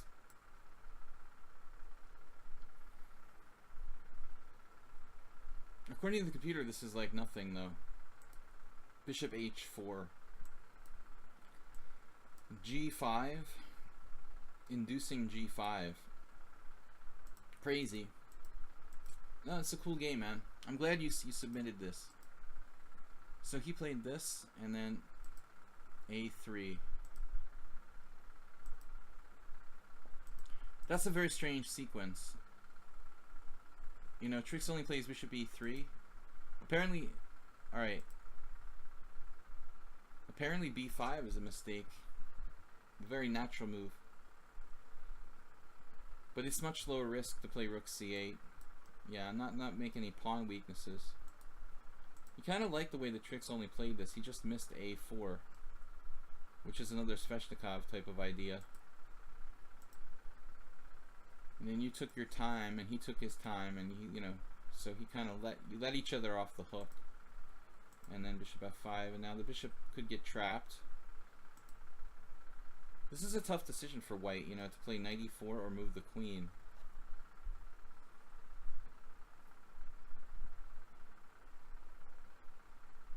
Frankly, yeah, Soltigo. Well, I think that game was interesting, actually. The opening is interesting.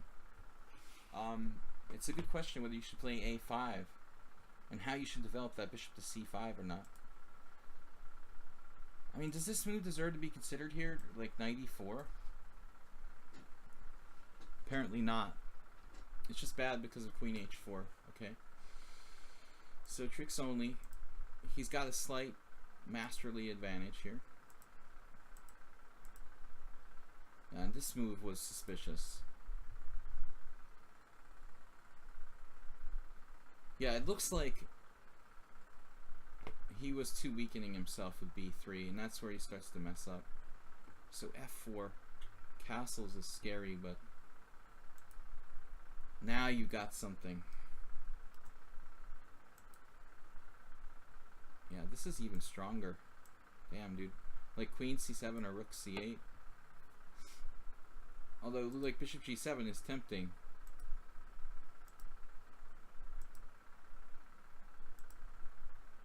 And you have very natural f5 there as well. f5 is just probably good for you. This is World Loser's game. He's really backward along the c-file. Like, positionally, white is possibly close to busted there. I didn't like b3 at all. It's a 3-0 game, though. I don't want to criticize you guys too much. He just sacked a piece. Oh, crap. He saw the fork coming, figured there's no other choice. So he basically has to lose a piece. But he has queen a5 in some moment. If knight g3, f4, knight h5. What about that? Knight g3, I mean. f4, knight h5. That loses a piece as well. Okay, because you just take and take with check, and then the queen is attacked. Okay. So you'd have to play like bishop takes b6, and it's kind of ugly. But yeah, this isn't that clear. Black has got bishops, but the dark square bishop's kind of blocked. Looks unclear. I guess you're better. So he played sacked a piece here. Now you have to defend. I don't think that World Loser really likes defending. I mean, I think he likes attacking, like most people. This is hard though. Apparently, you have only one good move here. In the heat of battle in the 3-minute game, World Loser had 2 minutes at this point, and it looks like Tricks only had just one. The full like 1 minute advantage, and he can escape with his king. Oh, he must have blundered here. Knight a8 was played, man. Wow. You had the shot here, and you played knight a8. Emery Tate did that against me once. He was so excited he played knight a8. The only game we ever played with the legendary Emery Tate in a tournament game. He maneuvered his knight to a8. That's all he could talk about after the game. It was a draw. He was like, oh man, I should have played for a win. Why did I take a draw? After the game, after the fact, he started to talk shit that he shouldn't have taken a draw. And then he was bragging about his maneuver with knight a8. Obviously, you just weren't like looking for aggressive options here. You're just consolidating your extra piece. I mean, I want to play king d8, but I'm dropping a knight with check, so I think I might have played knight a8 too. He's right on the verge of playing queen h5 check. Apparently knight a8 is the second best move in the position. What about rook b8? Is this bad? Damn, this loses. That's crazy. You know why it loses? Queen h5 check, king d8. What? Queen f3. Threading discoveries on the queen, and queen f6 check. And there's like no way to defend. I mean, I almost certainly would have lost this game. I would not have found knight a8. I would have either played bishop takes h3 check, winning the game, or probably played like something that loses. Like rook b8.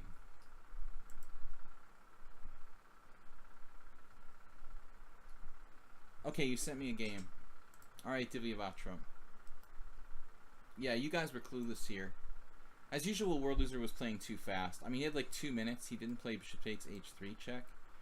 He didn't play... If you had a little bit better control of yourself with like using your time, World Loser, you would like you'd go up like 200 rating points. I mean, you get your time advantage, and then like you kind of like exaggerate it, you know, to the point where you're just like blatantly making mistakes. You've got this time advantage that's like really putting massive pressure on him, but you need to use a little bit more time. And he just played like this quickly. And now it's totally unclear. He has some play. Oh. Damn, and you're just still winning. You know what almost works here? I want to play rook g7, but the damn rook on c1 hangs with check. It's ridiculous. If it wasn't for queen takes c1 check, I think this rook g7 might almost work. He'll never find a good move here. Now World Loser just up a piece. With 2-minute time advantage.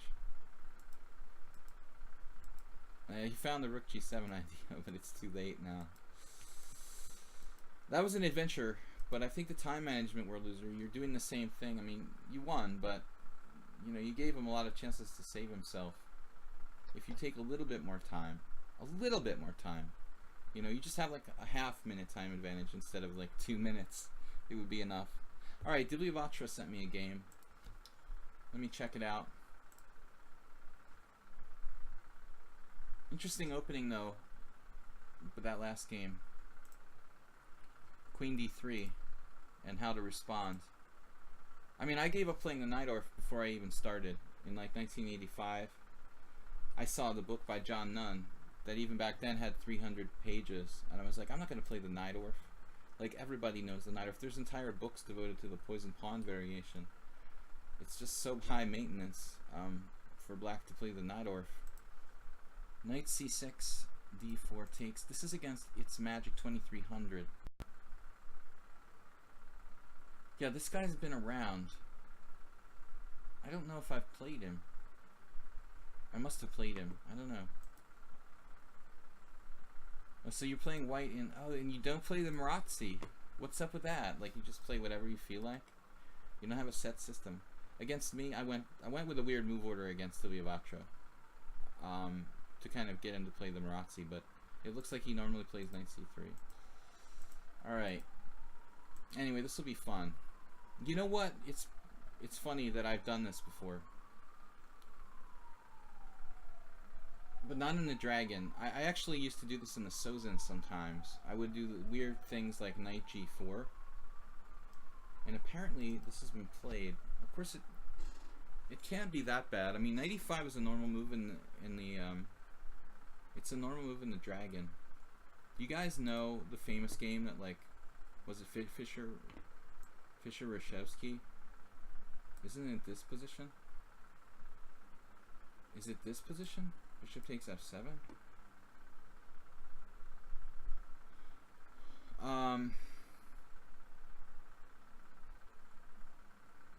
But it's not this position.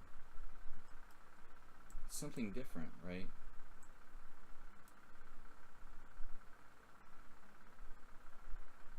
This is some crazy line.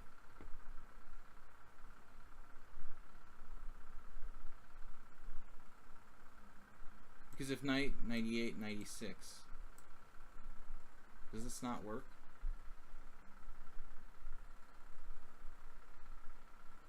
This kind of thing? Have you guys seen this before? that could easily happen. That's with the knight on a5.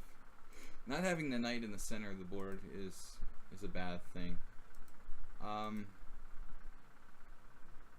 That's different. Okay, here obviously knight f7 is not, bishop f7 is not an issue. This is a weird move to Vivatra. Why would you put your bishop on b5? I mean, it's to me, it's no question like this or this. I mean, bishop b5 is super weird. 5 minute plus 5. Were you like provoking him to play a6 and then f4?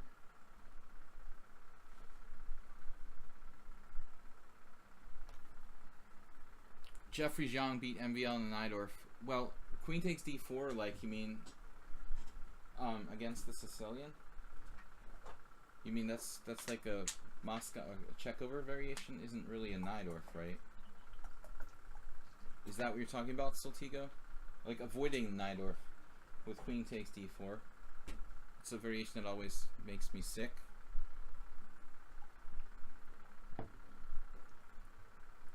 But I think you've got to look at this position differently, Gil Vivatra. I mean, you know, this is a standard book position, and when he plays knight e5, oddly enough, that move has a really good score for black in a small sample size of games, but it has to be wrong, you know, if not a lot wrong, a little wrong for black.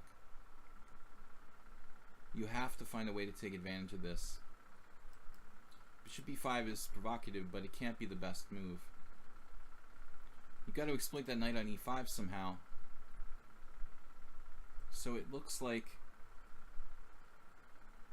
if you play bishop e2, he has d5. Apparently, this is like a kind of Steinitzian thing. Getting in d5 successfully to equalize. So it looks like the choice is clear. Like, you have to play bishop to b3 in this position. I mean, you could do something like this. You have to go here. And then there's this weird move, this move. Ferenc Lengel, oh my god, that's 1977. And in this position, where do you put your bishop now? Bishop g5. This has got to be critical. Queen a5, never played. Queen d2, what is going on here? Wow. Knight takes e4. Knight takes e4. Queen takes d2 check. I love this. Bishop takes d2. Bishop takes d4. What's the deal? And like black equalizes. Oh my god. Is there anything else you can do? Take with the bishop. That's what we just looked at. Take with the king. Take with the king, and the endgame is better for white now. Playing for mate with rook a e1. Fascinating variation. Fascinating. And black is still okay. That's pretty crazy. Something to play in blitz for black, I would say. Maybe you have to play bishop c1. Not to give him that. Not to give him that tactic with queen a5. And just settle for this small advantage. That's all you can do. Simple chess. d6 and then kick him out. If you ever get this again, this looks like really forced. You could play f3, or f3 looks likely to transpose back to some kind of normal dragon. But if you're comfortable with castling kingside, you can have a small edge here with h3, knight e5, and play a kind of standard position. So I think that bishop e5 is really weird. It's not like terrible, but you basically lost your opening advantage. Yeah, and you should come to your senses and play bishop e2 there. Bishop knight c4. Yeah, this is crazy. I mean, you got to play bishop back to c1 now, I think, rationally. But you didn't want to retreat. This guy is like materialist. I mean, I might just take on e3 here. Computer finds this move. At least we know he's not a computer. Knight takes e4. How nice is that move?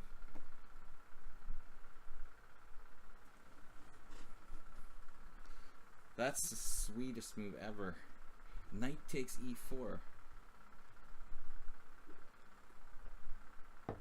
It might give you too much development. When the computer starts to see that it hits the horizon here, it's gonna see some bad tactics happening to black, like knight d6 check. So I think that's the true story. The knight takes e4 is not so good. So our man played the right move. You played queen f3. He takes your bishop. You take back, and you got this sort of cheapo with the b6 square a little bit. Black has to be really accurate here, I guess. I mean, I would imagine he played a safe move like d6 or something. No, he didn't. He played this. Wow. I mean, b5 is really risky looking. You're threatening to trap his queen with knight f5 right now. I can see the temptation. But if he castles, you can't trap his queen anymore. Yeah, this is definitely a gambit. I mean, for a blitz game, I think it's playable, but I wouldn't do bishop e5 in a normal game, ever. Now e5, double attacks. He's lost control of the center. And everything's turning around now. And he could have played any number of good moves here. e5, castles, d5. What about d5? That looks a little weird, honestly. Even that's good for black.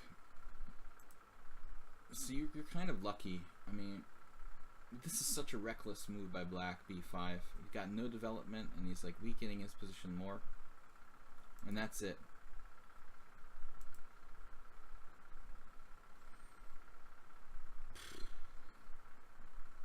I'm looking at queen takes rook, but it's like, maybe there's something better. Oh man, the computer is like, no, we take the rook. Alright. Now it's a story of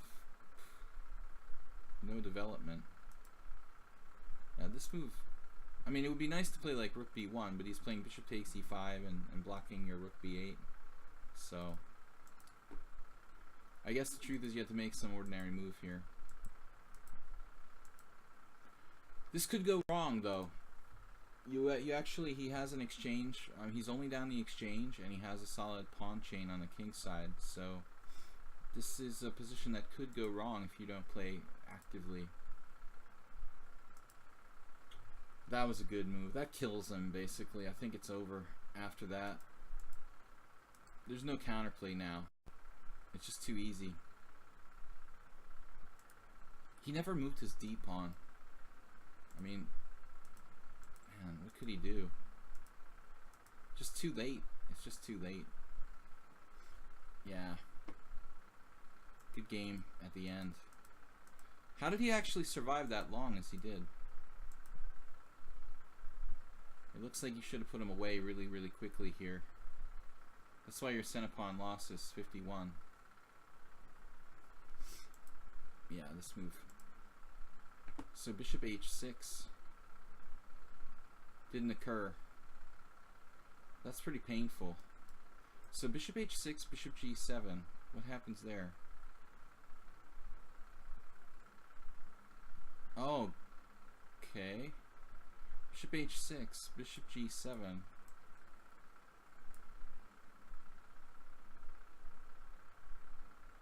You take queen g5, and then what? How do you finish him off here? Queen f6 check? Okay, this is impossible to see this. Queen h6. Now what, rook g8? Queen f6 check, rook g7, and then rook e1. That's very hard. That's a good problem for lichess. The lichess problem. Do you know when the Larry Christensen game was where he dropped his queen? I believe it was at a U.S. Open, but it's possible that it's not in a database or something. It was like years ago. It was definitely like, if you want to go to the Library of Congress or something, or you can check on microfiche, old Chess Life magazines. It was definitely in an old issue of Chess Life magazine, but it may not have ever been recorded in a. It may have not been recorded in a like database as we know it. I think somebody made it like Larry Christensen versus Mr. X or something. The guy was so ashamed that they didn't want to reveal his identity.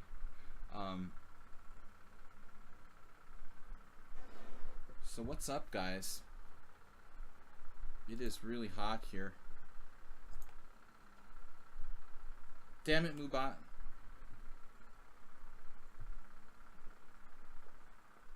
Mubot is unforgiving.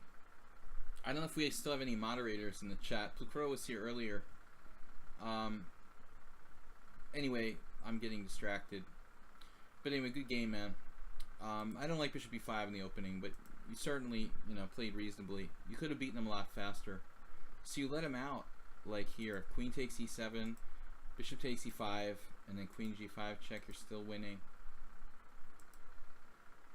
You just gotta trade the dark squared bishops. I mean, yeah, this is a spot where you should really be consciously thinking about trading pieces. I mean, bishop d4.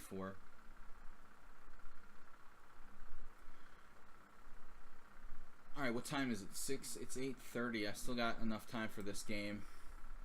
Probably be the last game. I'm gonna play one more against Yellow Dragoon. I'm always white. Are you challenging me to play white or something? I'll play this game. I'm gonna play e4. I never play e4 against Yellow Dragoon. I remember you from Chess FM since Count Chocula. Yeah, there were some ownership and management shakeups at ICC in those days, which caused the end of my tenure at Chess FM. We had a lot of good good commentary on live analysis of tournaments and stuff years ago.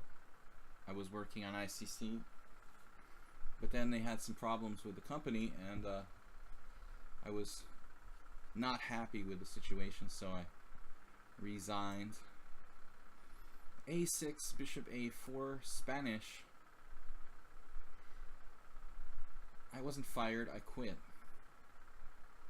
It's so hot in here. Alright, man. Do you want to challenge to a 5-3 last Vatra? Yeah, that'd be fine. That's absolutely last game, though. I am gonna like float away in my own sweat here soon. Alright, what did he do now? Okay, so Yellow Dragoon playing the Spanish. Well, an aggressive player like Yellow Dragoon who knows a lot of theory, I mean, I would be concerned if he's going to play the Marshall or something. I'm concerned,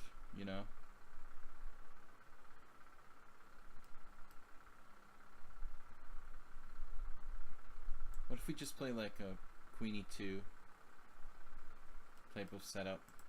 I don't know what I'm doing, but I play this against the Berlin defense. It's kind of similar. I've never played this before. The proper, Queen e2. Am I supposed to play that on the previous move before castles, I think? I'm not sure if it matters. We'll have to talk to Tivyakov.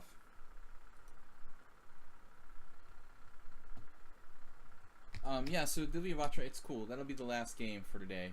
I don't have a lot of challenges today. This was a subscriber stream, guys. Normally we'll have the stream open, to challenges from everybody. But tomorrow morning I'm going to be streaming 10 a.m. CEST. So you guys join me that can. If you can join me, join me. It's really late for the Americans and North America and South America and Central America and all the other Americas. I know it's really late for you guys.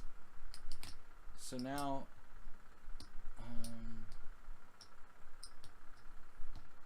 this looks like some sort of like known sacrifice that I'm supposed to not take, as far as I recall, my little knowledge of the variation in question. But bishop e6, huh?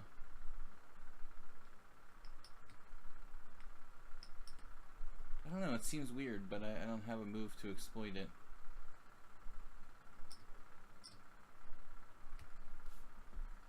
But I mean, why do I have to do anything here?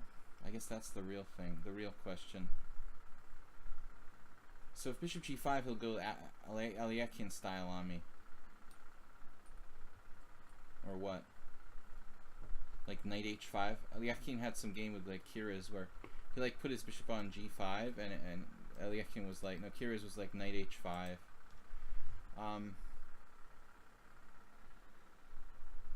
Somebody was asking me to play, but I only play subscribers on the stream, guys. Normally I'll be playing other viewers. So any other day is cool for that.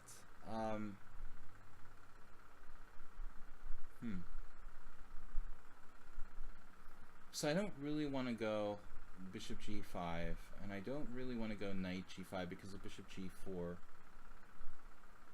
So I guess we want to do something else. Rook d1. Like, rook d1 looks cool.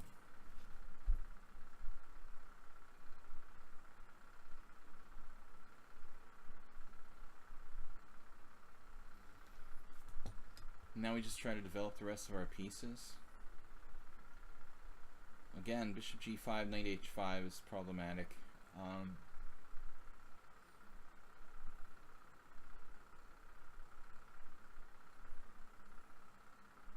You know, I was looking at knight takes e5, knight takes e5, d takes e, but it looks like it would lose the initiative. I really need to develop my pieces here. There's also knight h5, then I can go g3 though. But Yellow Dragoon seems to know a lot of theory, and I'm playing a variation I've never played before. And I'm just playing on intuition here. I don't know if he knows this or if he's just making logical moves, you know. I don't know, and that's a problem. I don't know the theory, and I don't know if he knows the theory, so he might be playing theory or he might just be making quick moves logically. Why can't you take white on d5? It's dangerous. I mean, it's obviously a very reasonable like pawn sacrifice for black. It's like a marshal. You could try to take it, but I'm sure that black has kind of gets the initiative if I try to grab that sort of pawn here. Now h6 looks like a kind of standard Lopez type of move. We're just playing like it's a Joko piano. Though h6 I'm kind of happy to see, because although it is a typical Lopez move, it does weaken his king side a little bit. I feel like he's prevented bishop and knight to g5, and now he plays bishop d6.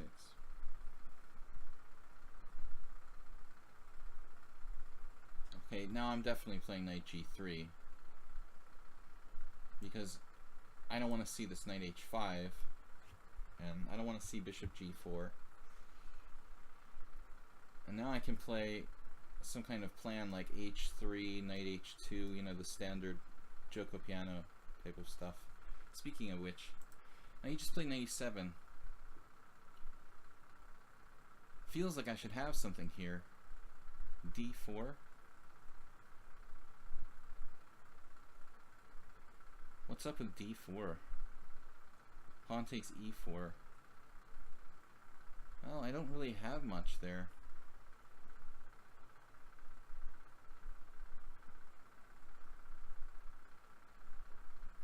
Play knight h4, h3, knight g6 though. Feels like he's,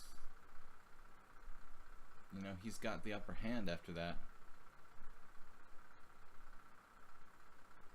The other problem is like knight h4, queen d7.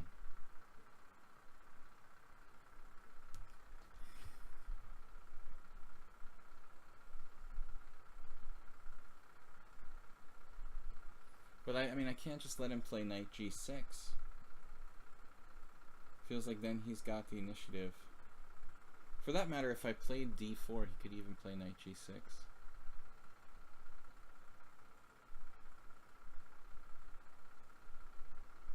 Knight h4. Queen d7. Here I go with the crazy crime problem again. The crime problem. Wow, 97, what a move. Damn. As I just run out of time. d4. Maybe we should go for this. What's this d4? B takes e4, knight takes e4. Knight takes e4, queen takes e4. Bishop takes b3, a takes b. E takes d, and then I've got like nothing.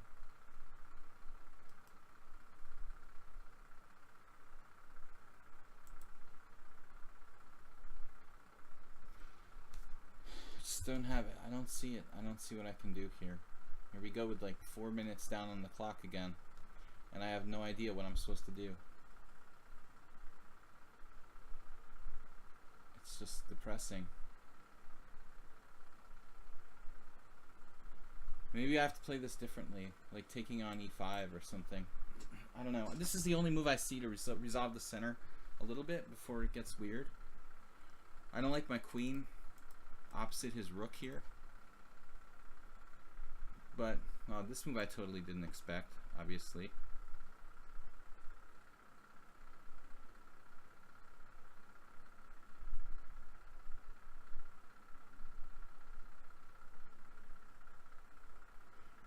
Take on e5. He takes on e5. I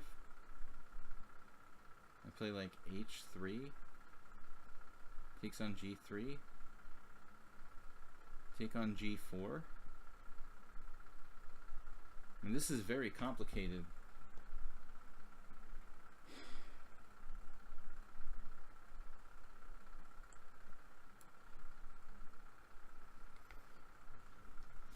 Basically, I have no time and he has 6 minutes. You could even take with a pawn, but it wrecks my structure. I missed something here, though. Hopefully he did too. Oh. Okay. It's getting really complicated now and weird.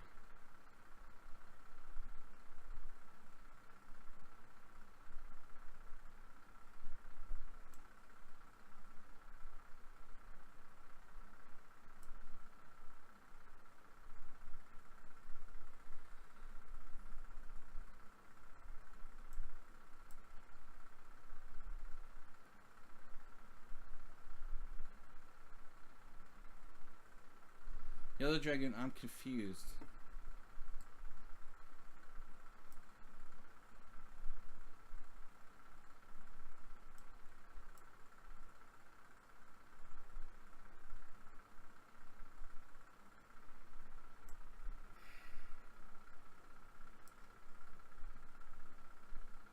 I think he's playing bullet.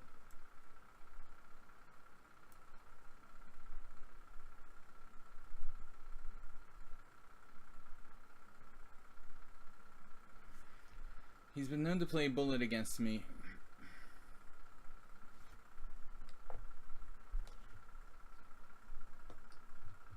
But I'm tired anyway, so the faster the game, the better. Just hopefully I have good compensation here for my sacrificed pawn. At the moment, material is equal.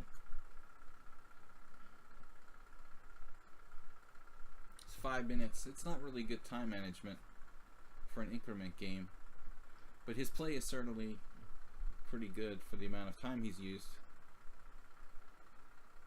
Alright, I don't know. His pieces are very active, so I think the black's got to be at least okay here. I have the 2 bishops, but I might end up down a pawn or something. I mean, not really sure I have anything special with these two bishops.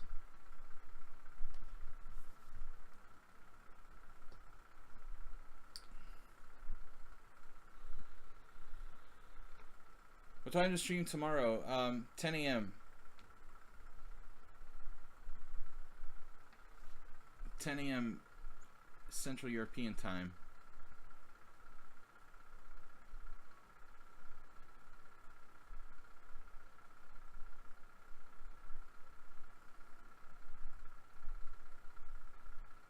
It should be, I guess, about equal.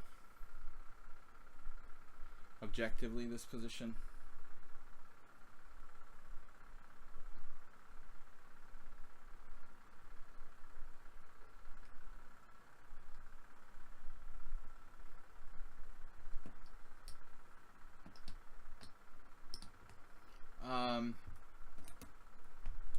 I'm going to play one more game against Vatra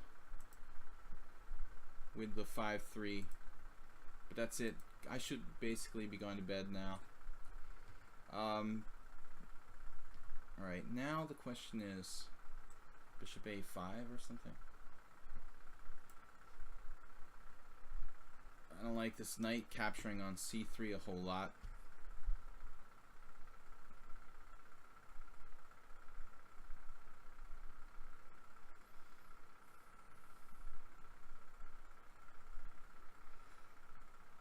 No, it's possible if I had two bishops straight up against two knights, maybe I could get something going,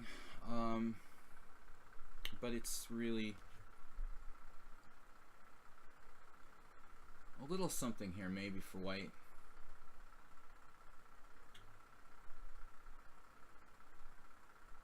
Although I think objectively black should be fine.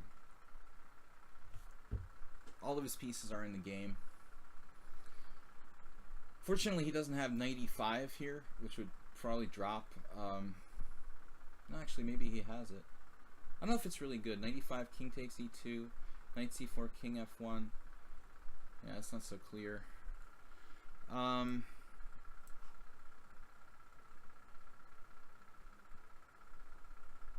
this guy just keeps challenging me. I just declined your challenge, okay? So please respect that.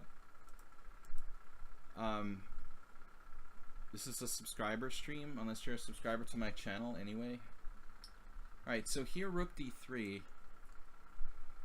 And I thought I might have tiny something.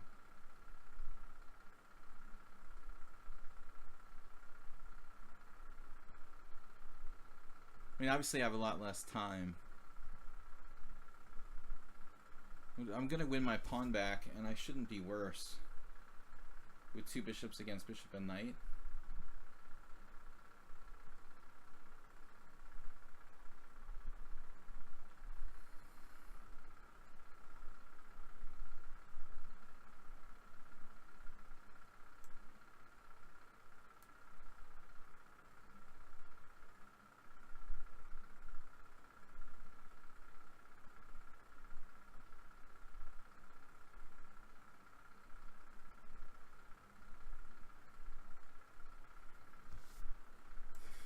Yeah, there goes my two bishops.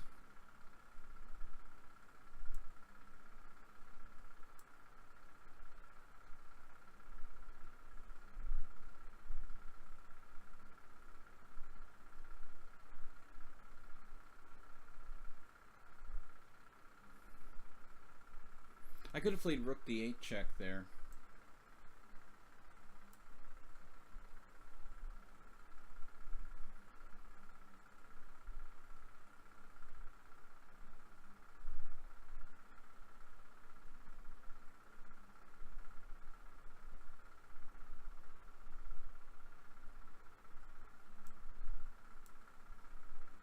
Just seems like he's kept relentless pressure on me here.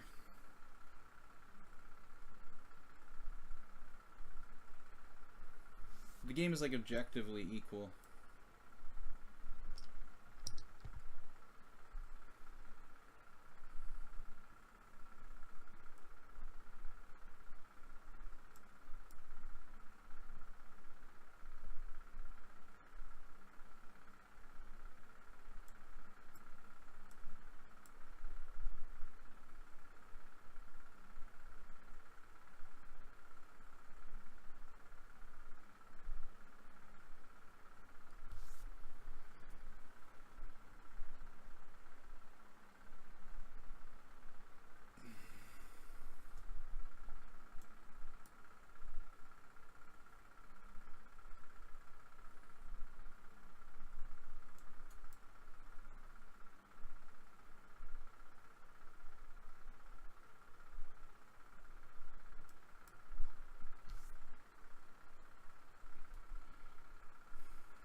think he definitely had a very strong move there.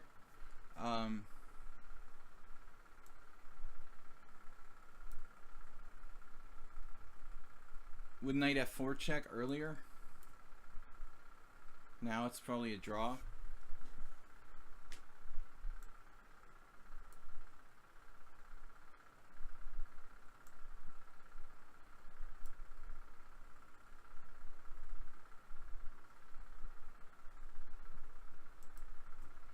All right. Like going back right here, if he plays knight f4 check with the rooks right here, I think this is winning. I just have to lose a pawn here. Probably give him the h pawn, and then try to draw this somehow, but it's very, very unpleasant. I can't take his knight because the rook ending is lost. So that was another really, really marginal game. Okay, last game for today, Divya. I'm gonna play 5-3. Alright, e3. No fighting amongst each other. Alright, why do I have a strange thing on my leg? It's like a string. There's a strange string that appeared out of thin air. What's up with e3, man? d5. You're basically playing like a two knights tango.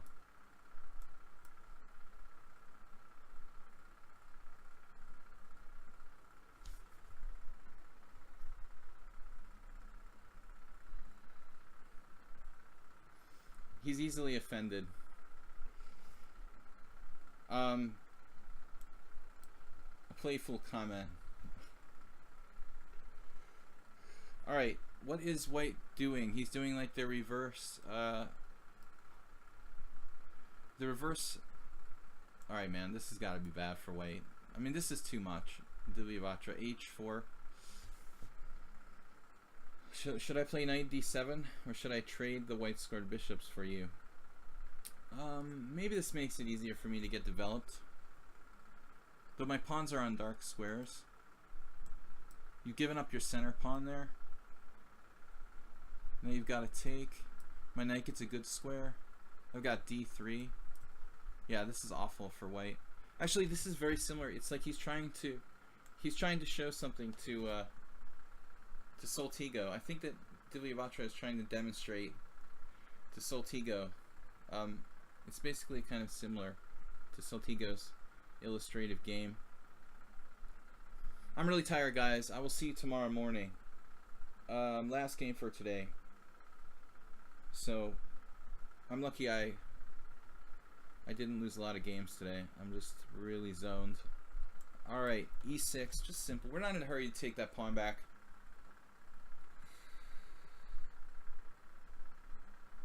If you're not cocky and you're 15 years old, there's something wrong with you, right?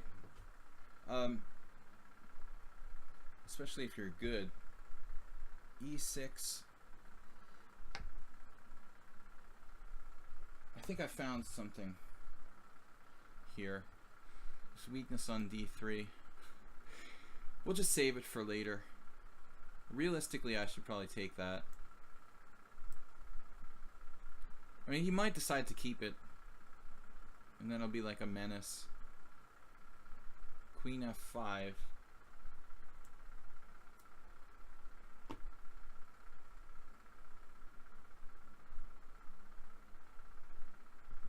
I mean, obviously Divya is messing around a little bit with this game,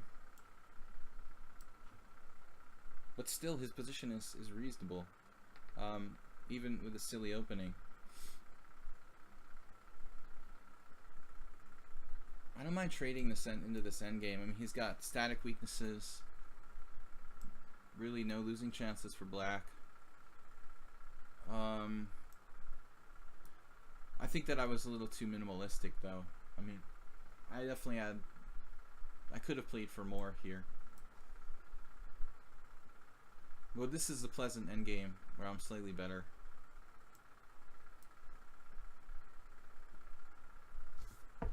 h5. It makes some sense. H5, putting your pawn on the correct color, giving your knight and bishop squares. Rook c5 doesn't really help though. I actually just missed knight takes d4. No, I didn't, because he has rook takes d5 check. Wow, it was like a trick. Whew, I could have easily played that. I'm so tired. I'm lucky I didn't go for that continuation. Let's provoke some weaknesses. Do our best Capablanca imitation here. So now knight a3, knight c2, knight a2, knight d3, knight d3 with the idea of rook c3. Where does my knight go if it goes to d3? Like, how does it get out? It'll have to go to f4. And then I'll trade his bad bishop for it. Knight a2, knight c3, r2, d2, knight c2. This is irritating. There should be something good for black, but I don't really see it off the top of my head. Knight b3. How do I get it to b3? I can't get it to b3. Alright, maybe we go back and we go there. Alright. We got a lot of time. We'll just play patiently here.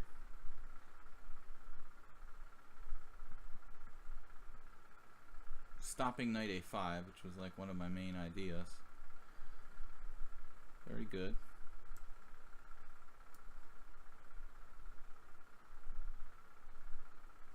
I feel like I'm playing this a little too safe. Ooh, but this has got to be...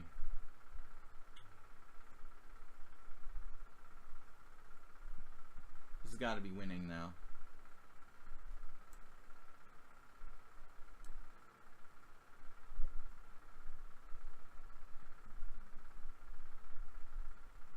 Now I want to win material on my terms.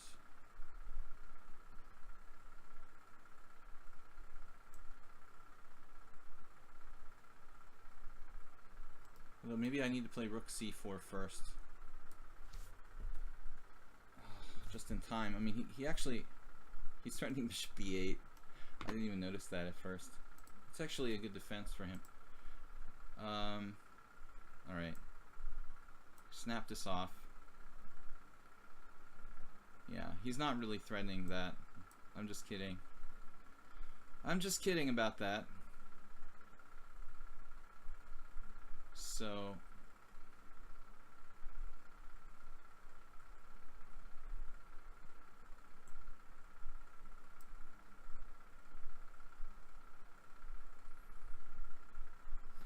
Roach Motel here. Roaches go in, but they don't come out. And that's it, man. The second one goes. Now we're off to the races.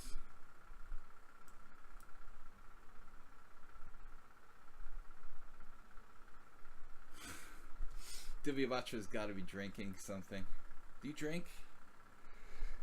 This looks like some game I would have played after like five or 7 beers. The E3, real loose. Alright, man, thank you for the game.